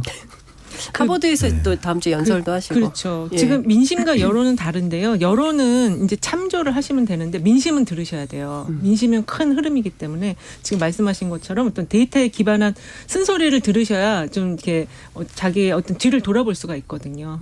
그렇게 저는 생각해요. 네. 자, 이번 주 여론 어떤지 좀 상황을 살펴보겠습니다. 우선 조사 개요 먼저 소개해 주시고 결과도 함께 보겠습니다. 네, 일단 뉴스픽미 RN서치 의뢰에서 4월 16일, 17일 전 국민 1,017명 조사했고요. 뉴스토마토가 미디어토마토에 의뢰해서 4월 17일, 19일 전 국민 1,036명 조사했고요. 오늘 나온 갤럽 조사는 4월 18일에서 20일 조사했고 전 국민 1,003명을 조사했습니다.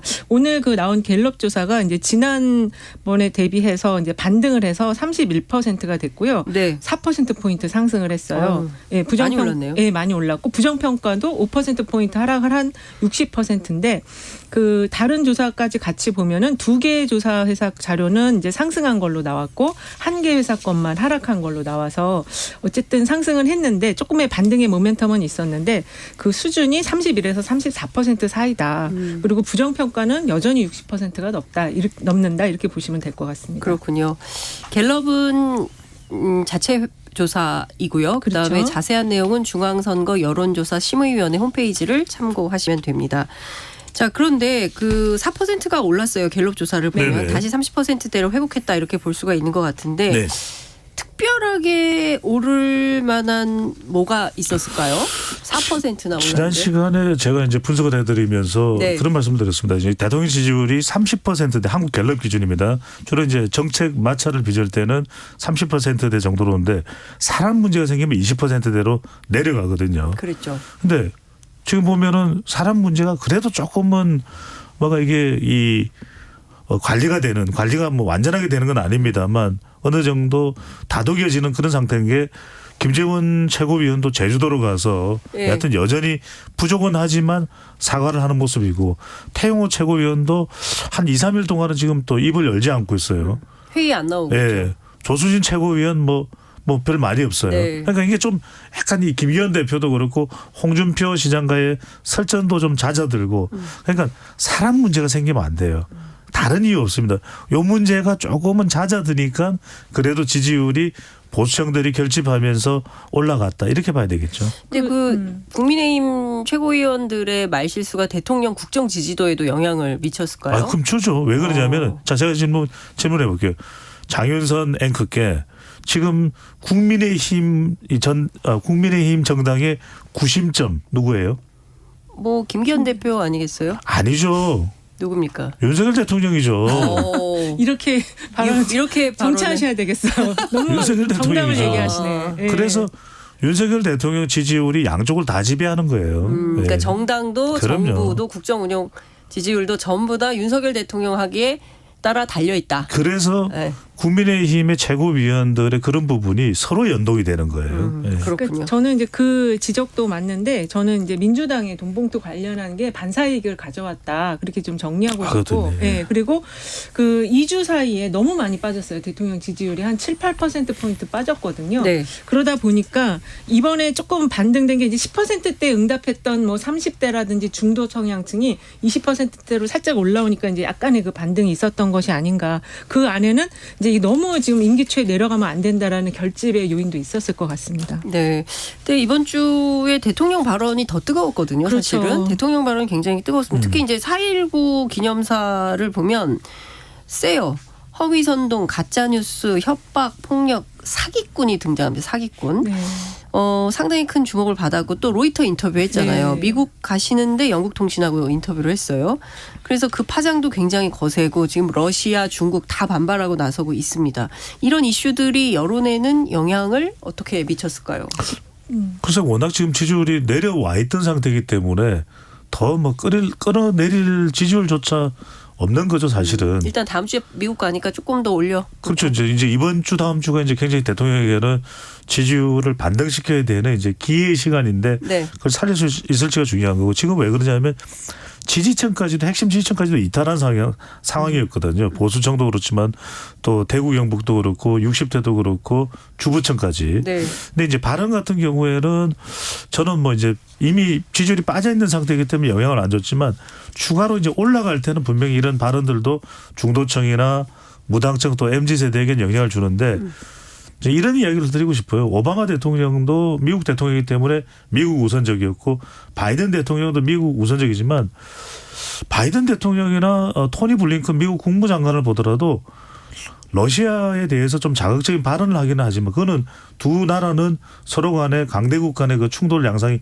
있잖아요. 또 우크라이나 전쟁도 있고. 근데 그렇게 발언을 막 단정적으로 안 해요. 근데 윤석열 대통령이 미국과의 동맹을 강화하고 또 일본과의 좀 더 전략적 협력을 시도하더라도 두 친구와 더 친해지는 건 뭐 그럴 수 있는데 그렇다고 해서 중국과 더 멀어지고 러시아와 더 멀어질 필요는 있나요? 그러니까요. 우리나라 이익을 위해서 그런 부분에는 굳이 중국이나 러시아를 자극할 필요는 없는 건데 지금 러시아와 중국이 제일 민감한 거는 각각 우크라이나와 대만이거든요.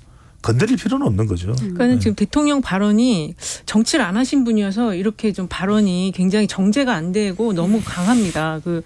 일단은 이 4.19 기념사는요. 이거는 지금 야당을 향해서 한 걸로 다 읽히고 있어요. 받아들이고 있어서 이게 완전히 검사식 인식이거든요. 뭐 조폭인 사기꾼이라는 말을 자신의 정치적 파트너에게 한 경우는 진짜 본 적이 없어요. 근데 대통령이 그걸 그렇게 얘기를 하셨다는 게 너무 충격적이었고 로이터 통신과의 이야기는 지금 배 소장님 말씀하신 것처럼 이게 정책이라는 게 터닝을 할 때도 되게 조금씩 미세하게 하는데 너무 지금 그냥 길을 확 바꾸신다. 지금 5년밖에 임기 아니신 대통령이 너무 그 정책 수년간 쌓아온 정책의 방향을 너무 갑자기 지금 터닝하시는 게 정말 두렵습니다. 진짜.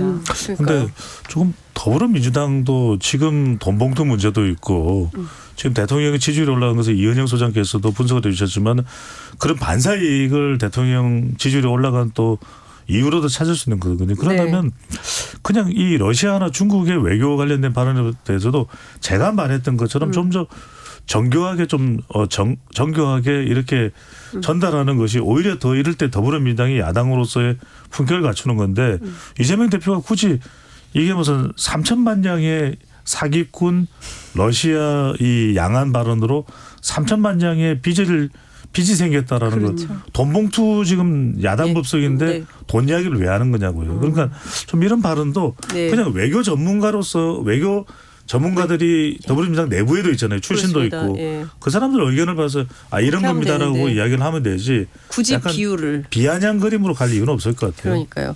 그 윤 대통령 인터뷰에서 우크라이나 전쟁 관련해가지고 대규모 민간인 공격, 대량 학살, 전쟁법 위반, 뭐 이런 조건이 충족이 돼야 뭐 이렇게 지원 가능성이 있다는 식으로 얘기를 한 거다라고 얘기를 하고 있는 건데요. 그런데 이제 러시아 입장에서는 쿼드 프로 쿼 그래서 받는 대로 눈에는 눈, 이에는 이 거의 이런 식입니다. 받은 대로 갚아주겠다. 이렇게 강력 반발하고 있고 경고를 하고 있습니다.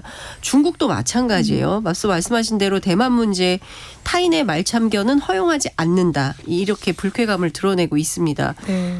딱 한 번 인터뷰해가지고 두 나라가 지금 동시에 반발하고 있는 이런 상황이고 지금 한러 관계, 한중 관계 가뜩이나 뭐 중국과의 관계도 어려웠었는데 급격하게 지금 냉각기를 갖게 됐어요.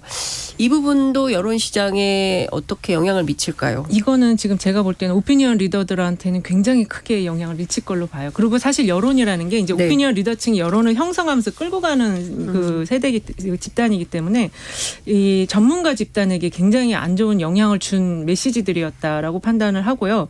그리고 이 외교 문제에 대해서는 대통령은 사실 말을 안 해야 돼요. 그리고 말을 하더라도 그러니까는 이제 공무원 쪽에서 조율된 그런 딱 조율된 메시지만 하셔야 되고 사실 러시아의 쿼드 프로 쿼 이거는 외교의 기본 원칙이라고 저는 생각하거든요. 우리나라도 마찬가지로 이런 태도로 해야 되는 건데 대통령이 그런 부분을 너무 그냥 무시하고 간과했다. 그리고 그 녹취록에 보면은 김성환 전 실장께서 이런 것들을 이야기를 자칫 잘못하게 했을 때 이제 정상회담과 이거를 서로 교환한 걸로 인식되어질 수 있기 때문에 굉장히 좀 조심해야 된다라는 발언이 나오더라고요.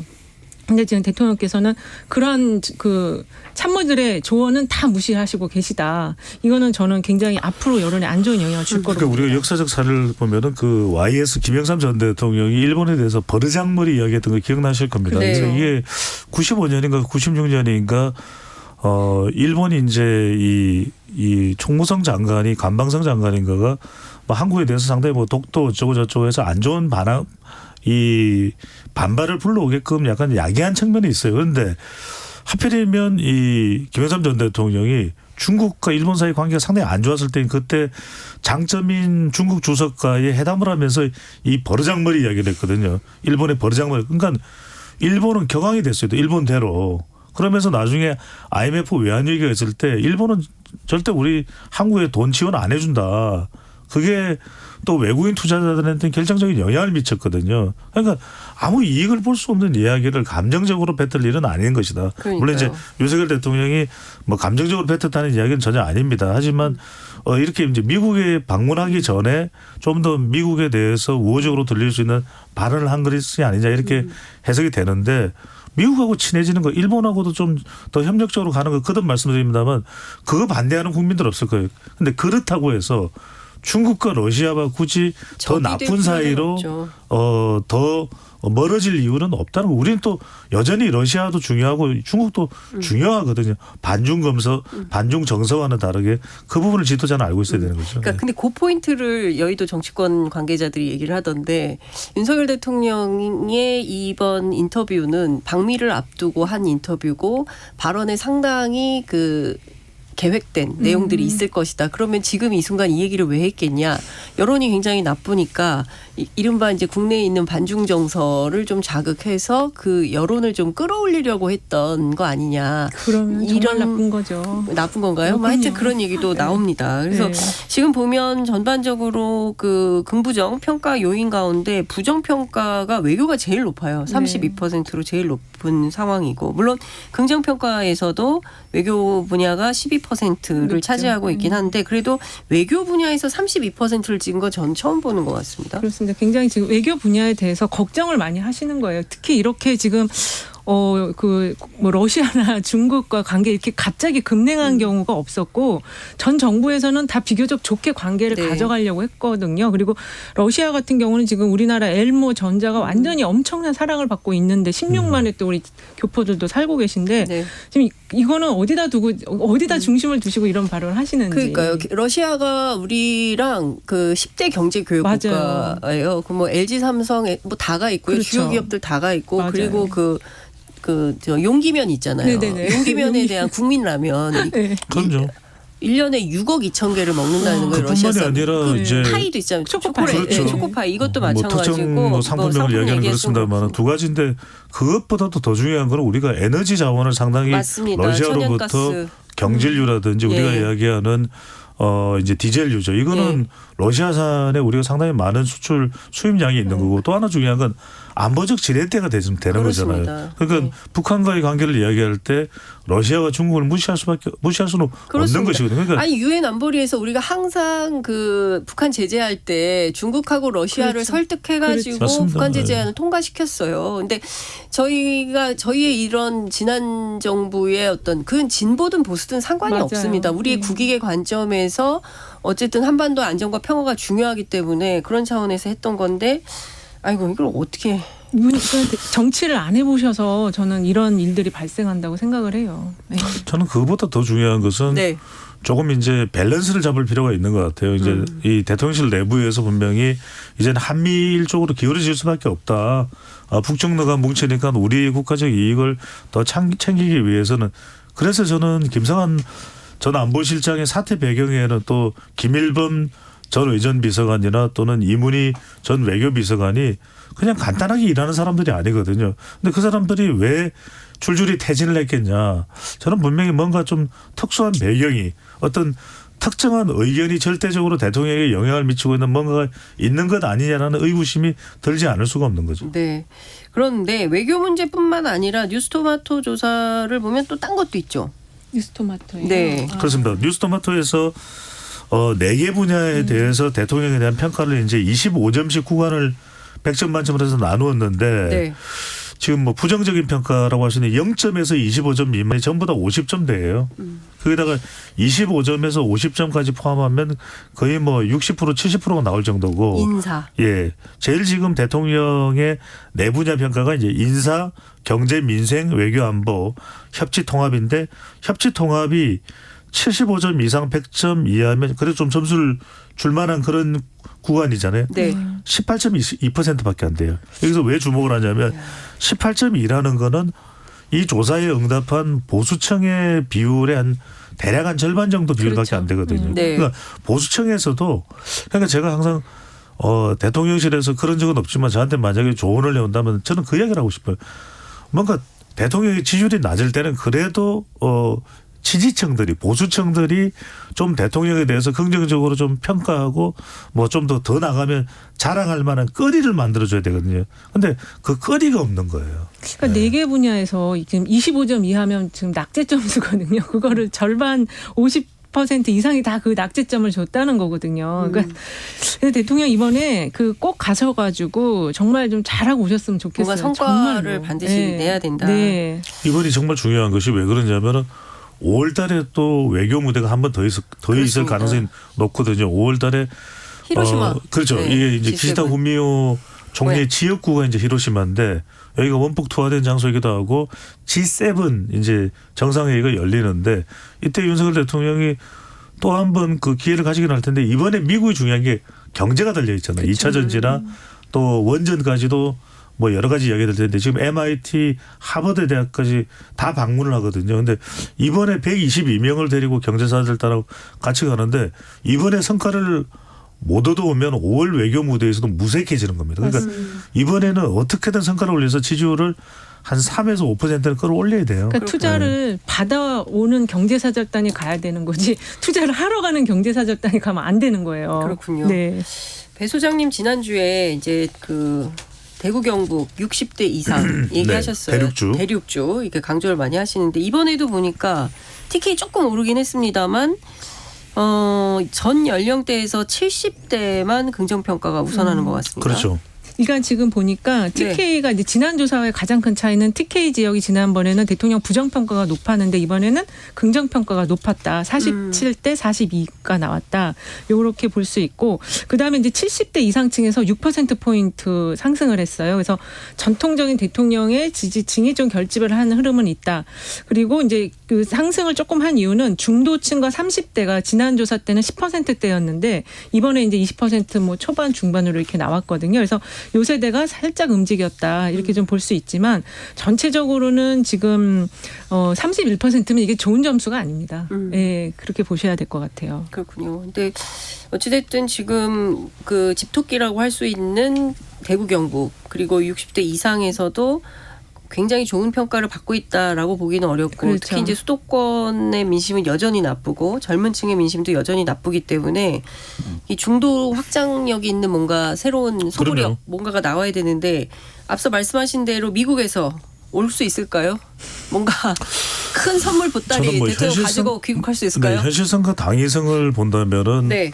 뭐 당위성은 반드시 올려야 되죠. 이 기회를 놓치게 되면 윤석열 대통령은 5월 6월 이 진행되는 시간에서도 더 힘들어질 수밖에 없는 것이고 또 기회가 될 수밖에 없는 것이 미국에 대해서는 우리 국민들이 상당히 긍정적인 시각을 가지고 있습니다. 지금 뭐 도감청 이야기 또 러시아 중국 다른 나라와의 충돌에 따른 후속으로 이제 그 여파가 국빈 방문에도 미치지 않겠냐 그러는데 굉장히 일정이 빡빡해요. 많은 일정들이 있습니다.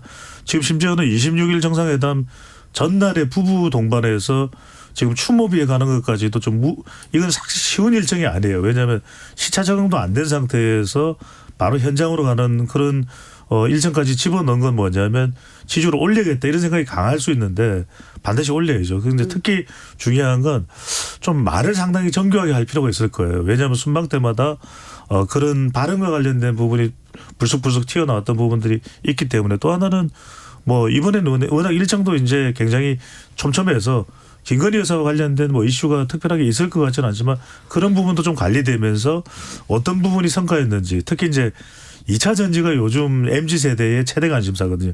2차 전지 관련해서는 인도네시아와 아르헨티나를 미국의 2차 전지 소재 핵심 광물 협력 국가로 집어넣느냐가 최대 관건이에요. 이거하고 또 하나는 이제 원전과 관련해서 웨스팅하우스가 계속 딴지 걸고 있는 부분을 어떻게 해결하느냐. 이 부분은 이제 웨스팅하우스의 그 회장하고 만나서 담판을 짓는다면은 더 좋은 결과가 나올 수. 결정적인 게 있고요. 아직 일정 공개가 안 됐는데 지금 가능하다 가능하지 않다는 얘기 나오는데 머스크하고 만약에 만난다면 일론 머스크와의 왜냐하면 이 기가 팩토리를 한국에 유치하겠다는 그런 목적도 상당히 깔려 있는데 그건 어떻게 될지 모르겠어요. 근데 일론 머스크를 만난다면 상당히 비장의 무기는 될 수 있을 것 같아요. 사실 지금 내년이 미국 대선이 있어요. 그래서 지금 가셔가지고 너무 퍼주고 오시면 안 된다. 저는 그 말씀을 꼭 드리고 싶어요. 알겠습니다. 네. 자, 정당 얘기를 해보겠습니다. 이번 주 정당 지지도 먼저 확인을 좀 해보겠습니다. 네, 지금 세 군데 조사 나온 거 아까 그 여론조사 심의위원회 홈페이지를 보시면 되고요. 네. 국민의힘이 지금 이제 조금 상승을 했어요. 두 군데 조사는 상승한 걸로 나왔고요. 민주당은 두 군데에서 세 군데 모두 다 하락한 것으로 나왔습니다. 지금 오늘 갤럽 조사 기준으로 보면 국민의힘이 32%, 민주당이 32%로 민주당은 지난 조사 대비 4%포인트 하락했고 국민의힘은 1%포인트 상승했는데 무당층이 지금 31%나 돼요. 굉장히 많네요. 네, 굉장히 지금 많은데 이게 ARS 조사들은 한 10%대인데 지금 전화면접 조사는 뭐 29에서 한 30일 정도 무단파층이 나오고 있거든요. 그래서 그렇군요. 두 개 정당에 대해서 다 실망을 지금 하고 있다. 근데 지금 방금 보면 전에 이 부분은 좀 지목을 할 필요가 있을 것 같은데 이은영 소장이 아까도 말씀 주셨지만은 이 갤럽 조사에서 대통령 지지율이 31인데 국힘이 32거든요. 네. 그러면 대통령과 연동돼 있다고 볼 수 있는데 그러네요. 민주당이 보면은 지금 이 돈봉투 악재가 나타났다고 봐야 되겠죠. 네. 36이었는데 32가 됐어요. 네. 그리고 무당층이 31까지 갔다는 거는 결국 국민의힘에서 지지층이 빠지더라도 민주당 쪽으로는 안 간다. 아, 그러네요. 그래서 이 돈봉투가 저는 이게 향후에 윤석열 대통령도 지금 낮은 지지율을 뭐 한미 정상회담을 통해서 어떻게 상승 동력을 만들어내냐가 중요하겠지만 민주당도 이 송영길 리스크를 어떻게 털어내느냐가 굉장히 핵심 관건이라고 봐야 돼요. 그러니까 지금 보면은 그 국민의힘 지지율과 대통령 지지율 상관관계를 보면 둘이 커플링은 되었는데 제가 보기에 약간 또 독자적으로 가는 흐름이 있어요. 왜냐하면 그 국민의힘이 생각보다 상승의 폭이 적거든요. 그거는 여전히 계속되는 이 최고위원들의 그 발언 실수 이 부분이 좀 크게 작동을 하는 상황 속에서 김기현 대표가 리더십을 아직도 발휘를 잘 못하고 있다. 이게 좀 반영이 되는 흐름인 것 같습니다. 그렇군요. 근데 전반적으로 보면 뭐 저도 이렇게 취재를 해보면 그 얘기는 하더라고요. 국민의힘 지도부가 뭐 이재명, 송영길 돈봉투 막 이게 때려잡으면 우리 지지율이 오를 것처럼 하는데 그런 분위기 아니다라는 거예요. 그러니까 그거 말고 지금 한일 회담 이후에 후폭풍이 그렇죠. 너무 크고 그리고 이제 도청 파문도 상당히 심각하고 그리고 이제 주변국들하고의 상당히 갈등 관계가 있기 때문에 이게 돌파가 되겠냐라는 걱정들을 굉장히 많이 하고 있습니다. 마침 또 90명이나 되는 일본 의원들이 오늘 또 야스쿠니 신사 참배를 갔어요. 예. 그러니까 장윤선 앵커 말씀이 굉장히 중요한 게 제발 좀 반사이익 신드롬에 안 빠졌으면 좋겠어요. 무슨 얘기냐면 국민의힘은 돈봉투 문제 생겼으니까 우리 신나겠다. 천만의 말씀이에요. 그러니까 국민들은 국민의 힘만 놓고 평가합니다. 네. 더불어민주당도 마찬가지예요. 그러니까 더불어민주당도 대통령이 뭔가 난맥상이 되고 또 국민의힘이 헛발질하니까 그게 우리한테 도움이 되겠다. 이게 우리나라 정치에 굉장히 좀 답답한 상황인데 서로 잘하기 경쟁을 해야 되는데 그것만으로는 안 된다는 거고 네. 또 하나 말씀드릴 게 뭐냐면 무당청이 갤럽 조사에서 31이니까 이제 뭐라고 이야기 나오냐면 그래 제3세력 신당 창당하자 이것도 반사이익 신도롬이에요. 그러니까 마땅한 정당이 없으니까 유권자들 응답자들이 무당청을 한 거지 제3세력 나오면 신난다 신당 나오면 환호한다 절대 아니에요. 아니 금태섭 전 민주당 의원이 깃발 들지 않았습니까? 수도권 30석. 근데 거기 효과 없어요? 저는 크게 있을 것 같지 않고 물론 이제 대선 주자가 있어야 돼요. 크게 없다고 보는 이유는 대선 주자가 아직 부각이 안 된 상태에서 지형만 보고 지금 신당 창당하면 확장이 될 것이다. 이거는 좀 잘못된 판단인 것 같고 그 판단 안에는 민주당이 지금 돈봉투 때문에 많이 이제 지지율이 떨어져 나갈 거라는 생각이 있는 것 왜 같은데. 그런 거예요? 근데 제가 볼 때는 생각보다 많이 빠지지 않을 것 같아요. 왜냐하면 이 외교 이슈가 지금 아까 말씀하신 것처럼 더 큰 상황이고 그다음에 핵심 관계자가 이미 중형을 선고받은 상황이고 그다음에 이 상황에 대해서 민주당이 지금 자정 노력을 지금 하고 있기 때문에 이 이슈가 그렇게 길게 가지는 않을 것으로 저는 보고 있고 그래서 이 무당파층이 이게 사이즈가 크게 있어도 이게 제3지대 당이 창당됐을 때 글로 이동할 것으로는 저는 잘 안 보고 있습니다. 근데 지금 이정근 전 사무부총장의 파일이 3만 개고, 네. 그 다음에 강래구 이제 수정공사 감사가 뭐 구속 기로에 있고, 네.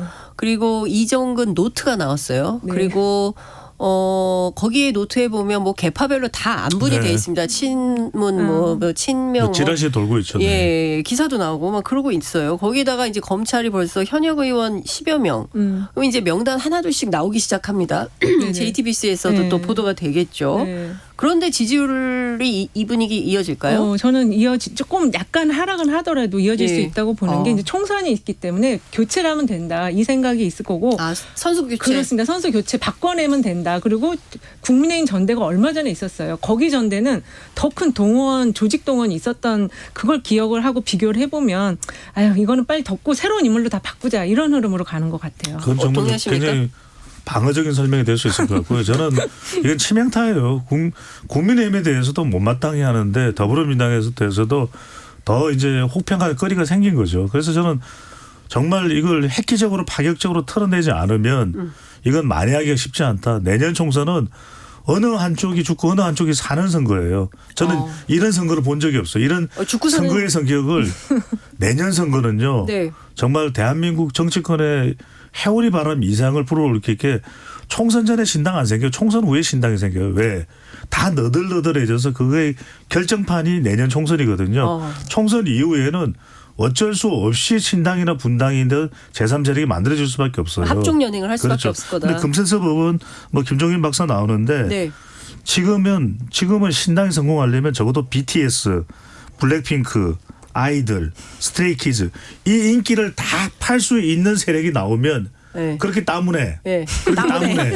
저는 신당 안 된다고 봐요. 김종민 박사를 성대모사했습니다.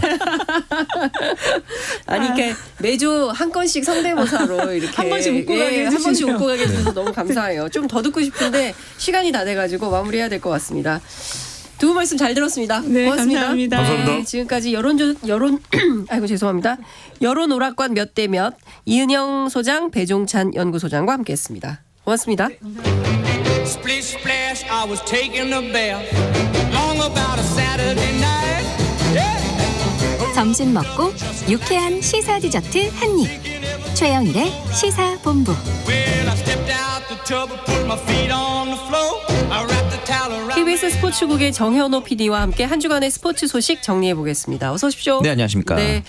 자, 오늘 K리그 축구 소식부터 가보겠습니다. 아직 시즌 초반이긴 합니다만 전통의 명문 구단들이 부진한 출발을 보이고 있다. 네. 이런 소식이 들어와 있습니다. 사실 K리그 하면은 최근 몇 년간 절대 강자 중에 하나였던 이 전북현대가 시즌 초반 어울리지 않는 순위 9위에 자리를 하고 있고요. 네. 또 하나의 이제 신흥 명문인 수원 삼성이 최하위입니다. 12위에 자리를 하고 있어요. 아이고. 결국 이제 수원 삼성 같은 경우에는 이병근 감독을 경질을 했고요. 최성용 감독 대행 체제로 이제 가게 됐는데 이 부분에 대해서도 사실 수원 삼성의 특징 중에 하나가 소위 말하는 순혈주의, 리얼블루 뭐 이런 이제 워딩이 있는데 네. 구단 출신들을 이제 그 사령탑으로 앉히는 전통이 있었는데 과연 이번에도 그런 기조를 유지할지 일단은 그 프런트에서는 반드시 그렇게 리얼블루 체제를 유지하진 않겠다. 라고 얘기를 했는데 지켜봐야 될 것 같고 전북현대 같은 경우는 상황이 조금 더 복잡합니다. 지금 성적 부진을 이유로 서포터즈들이 응원 보이콧을 하고 있어요. 아이고. 이제 경기하는 동안 응원 대신 오히려 단장과 감독의 퇴진을 요구하는 이제 목소리를 내고 있고 이제 이런 부분에 대해서 차라리 경기장을 가지 않고 구단에게 목소리를 내는 게 낫지 않느냐라는 팬들도 있는데 전북 서포터즈들의 입장들은 경기장을 찾지 않는 것보다 가서 안티보이스를 내는 것이 더 구단을 압박할 수도 있다. 네, 이런 의견들이 또 있기도 하거든요. 사실 그 스포츠마다 조금 그 팬 문화가 다른데 축구 같은 경우에는 이제 그 프로축구 K리그의 특성상 뭐 야구나 배구 같은 다른 프로스포츠보다 조금 더 팬덤의 성향이 강렬하다고 해야 될까요? 그런 부분들이 좀 있더라고요. 그러니까 운동하고도 연관이 좀 그런 것 같기도 하네요. 네. 그래서 그런지 이런 전북과 수원의 지금 행보가 사실은 이제 명문 구단이다 보면 팬도 많고 그만큼 이 구단들이 어떤 모습을 보여주느냐가 K리그의 흥행과도 직결되는 부분이라서 앞으로 어떤 모습을 보여줄지 좀 걱정도 되고 기대도 되는 그런 상황입니다. 그렇군요. 현재까지 K리그에서 눈에 띄는 활약상을 보이는 선수들은 어떤 선수들이 있을까요? 우선 득점 랭킹을 보시면은 이제 울산의 루빅손 선수가 단독 선두를 달리고 있고 이어서 광주의 아싸니 그리고 이제 서울의 나상호 선수가 있는데 사실 지금 울산 같은 경우는 지금 굉장히 페이스가 좋아요. 단독 선두로 달리고 있고 그 중심에서는 주민규 선수가 있다 이런 생각을 하는데 연습 선수로 입단을 해서 지금 이제 K리그 통산 100호 골 넘게 이제 득점을 하고 있는데 단 두 가지 목표를 아직 이루지 못했습니다. 바로 소속팀의 우승 그리고 국가대표팀 선발인데 이번에 이제 우리나라 대한민국 축구 국가대표팀이 6월에 또 A매치가 있거든요. 6월 16일에는 페루와 그리고 20일에는 엘살바도르와 경기를 갖게 되는데 주민규 선수 지금 페이스가 굉장히 좋기 때문에 과연 이번에는 클린스만 감독의 부름을 받을 수 있을지 그리고 또 하나의 목표인 소속팀 우승을 이끌 수 있을지 이런 부분도 좀 기대가 되고 그다음에 이제 서울 같은 경우에는 이제 이태석 선수가 지금 K리그 개막 이후에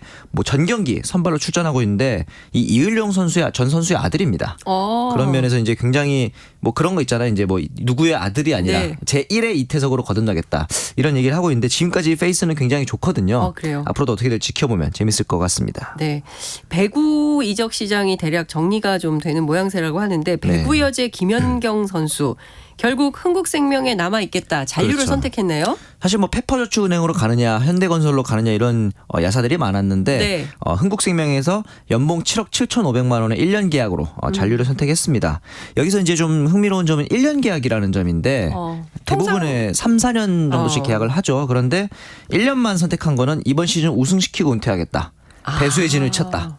이렇게 볼 수도 있을 것 같고 저는 또 그런 생각을 해봤어요. 네. 혹시 이번 시즌에 흥국생명이 우승을 못한다면 정말 다시 옮길 생각일까? 네. 사실 그 김연경 선수가 해외 진출을 할 때부터 흥국생명 구단과의 트러블이 좀 있었거든요. 그럼에도 불구하고 잔류를 택한 것이 제가 보기에는 아본단자 감독과의 어떤 그 케미가 굉장히 좋아서 실제로 아본단자 감독이 은퇴 이후에 김연경 선수의 지도자 생활을 여러모로 돕겠다 이런 비전도 제시를 했다 그래요. 네. 이런 부분에 있어서 김연경 선수가 잔류를 결심하지 않았나 생각도 들고 네. 또 오늘 새로운 뉴스가 하나 나왔죠. 이 대한민국 국가대표팀의 어드바이저로 김연경 선수가 위촉이 됐습니다. 네, 그러니까 쉽게 말하면 기술 고문 그런 네. 거죠. 네, 그러면서 24일에 충북 진천 선수촌에 입촌을 하게 되고 그러면서 이제 우리나라 대표팀이 발리볼 네이션스 리그 쉽게 말하면 이제 전 세계 국가 대항전에 나서게 되는데 이때 이제 튀르키예 전지 훈련을 나섭니다. 그래서 튀르키예 전지 훈련에 동행을 하기 위해서 오는 5월 22일에는 대표팀과 함께 출국을 또 할 예정입니다. 그렇군요. 자, 이적 시장의 득실을 좀 따져보면 네. 다음 시즌 판도도 좀 이렇게 보이실 것 같습니다. 맞습니다. 어떻게 전망하십니까? 일단 가장 눈에 띄는 행보를 보여주는 구단은 페퍼저축은행이에요. 이번 시즌 굉장히 좀 안 좋은 전적으로 최하위에 자리를 했는데 네. 도로공사의 우승 주역이라고 할 수 있는 박정아 선수를 영입했습니다. 3년간 연봉이 김연경 선수랑 같은 최고액입니다. 와. 그렇다 보니까 여제라고 할 수 있는 김연경 선수와 동급 대우를 받은 거잖아요. 페퍼저축은행 내년엔 절대 꼴찌하지 않겠다라는 어떤 그 각오가 느껴지기도. 예, 네. 거기다가 기존의 선수들인 최선아, 이한비, 오지영 선수도 잔류를 시켰고 여기다가 이제 KGC 인삼공사 같은 경우에는 기존 선수들인 한송이, 염혜선 선수 잔류를 이제 했고 그러다 보니까 이제 좀 누수가 있는 팀들이 당연히 있겠죠. 대표적인 게 우승팀인 도로공사입니다. 네. 정작 우승을 했는데 이 김종민 감독에게 선물은커녕 지금 이제 박정아 선수도 이탈을 했단 말이죠. 이렇다 보니까 이 부분에 있어서 정대영 선수도 GS로 이적을 네. 했고요. 이 부분에 있어서 우승팀인데 지금 출혈을 메꿔야 되는 어떻게 보면 좀 안타까운 상황이고 그렇군요. 현대건설 같은 경우도 팬들이 굉장히 좀 안타까워하면서 분노하는 게 주축인 황민경 선수는 또 이제 IBK 기업은행으로 이적을 했습니다. 그런데 사실은 이번에 김연경 선수를 영입하겠다 이런 얘기도 있었는데 이런 것도 결국 실패하고 황민경 선수도 놓쳤단 말이죠. 네. 그런 면에서 이 양효진이라는 현대건설의 프랜차이즈가 자신의 연봉을 깎아가면서까지 다른 선수들 영입해달라 이렇게 얘기를 했었는데 결국 그 부분을 이뤄내지 못했단 말이죠. 이런 부분에 있어서는 현대건설 팬들이 좀 안타까워하고 있고 여기다 흥국생명은 또 한 명의 빅네임을 영입을 했습니다. 바로 김연경의 절친이라고 할 수 있는 김수지 선수도 네. 영입을 했거든요.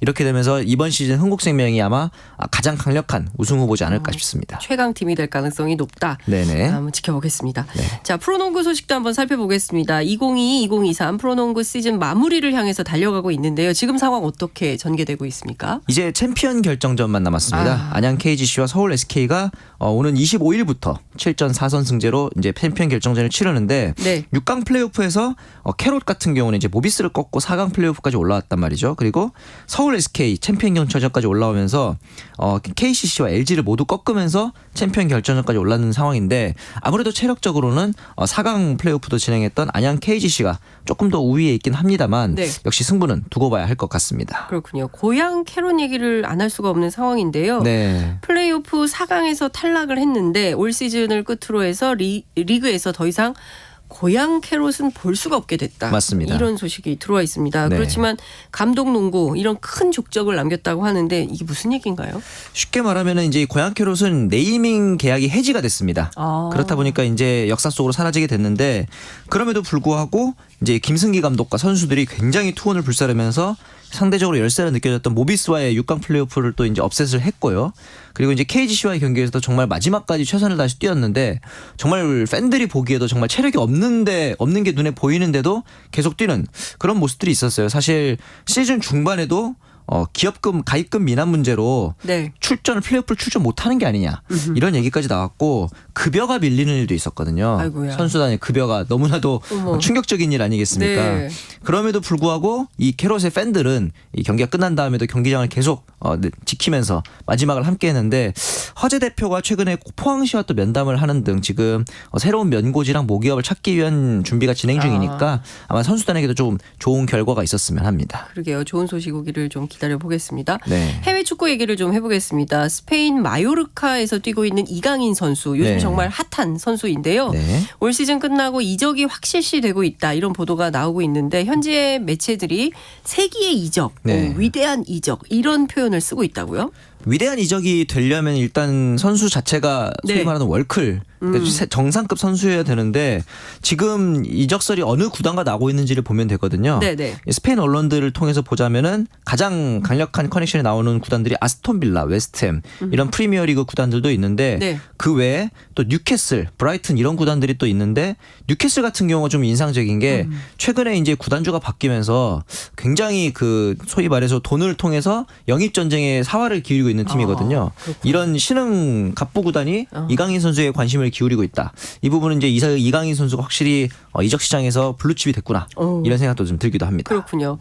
그 이강인 선수 원래 강점이던 탈압박 드리블, 패스, 돌파의 약점으로 지적이 되면 몸싸움도 보강이 좀 되면서 네. 월드 클래스 아까 말씀해 주신 월클, 네. 월클급이다 이런 평가를 또 받고 있긴 한데요. 최근 이렇게 경기력이 만개하게 된 어떤 계기랄까요? 이유랄까요? 뭐 어떤 게 있을까요? 저는 그렇게 봐요. 이강인 선수가 기본기가 굉장히 좋은 선수인데 그전까지는 나이가 좀 어리면서 피지컬적으로 완성되지 않았다. 그런데 아하. 이제 피지컬적으로 올라올 나이가 됐으니 기본기가 이제 갖춰졌던 것들이 빛을 발하고 있다. 그리고 카타르 월드컵에서 쌓았던 경험도 한 단계 더 스텝업 하는데 좋은 자산이 되지 않았을까 그렇게 네. 생각을 하고 있습니다. 그렇군요.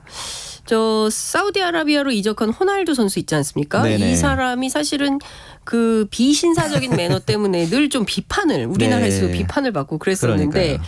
이게 선수 생활에 아주 큰 위기가 봉착했다는 소식도 네. 들어와 있네요. 지금 사우디 리그에서 뛰고 있는 상황인데 네. 알 나스르 구단에서 뛰고 있는데 이번에 이제 알 힐랄전에서 경기에 지고 나서 소위 말해서 사타구니 쪽을 만지는 어머. 외설스러운 행동을 한 건데 뭐 그럴 수 있다 생각을 하다가도 이 사우디아라비아라는 나라 자체가 어떻게 보면 이런 행동들이 공연음란죄에 해당이 될 수도 있다 그래요. 이슬람 문화가 엄격합니다. 맞습니다. 그래서 네. 이제 추방을 또 요구하고 있는 목소리도 많고 네. 구단 측에서는 그냥 통증을 느껴서 그랬다고 하지만 이슬람 율법에 어긋나는 행동이다라는 이야기들도 많이 나오고 있고 최근에는 또 이제 팬이 핸드폰에 사인 레터를 요청했는데 패대기 쳤어요. 그거를. 어머나.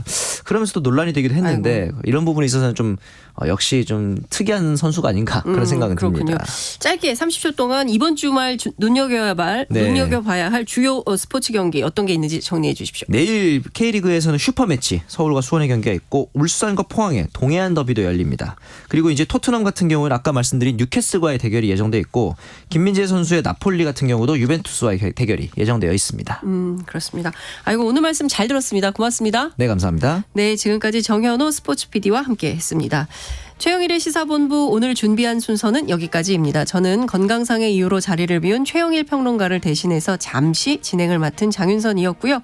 다음 주 월요일 오후 12시 20분에 다시 찾아뵙겠습니다. 감사합니다.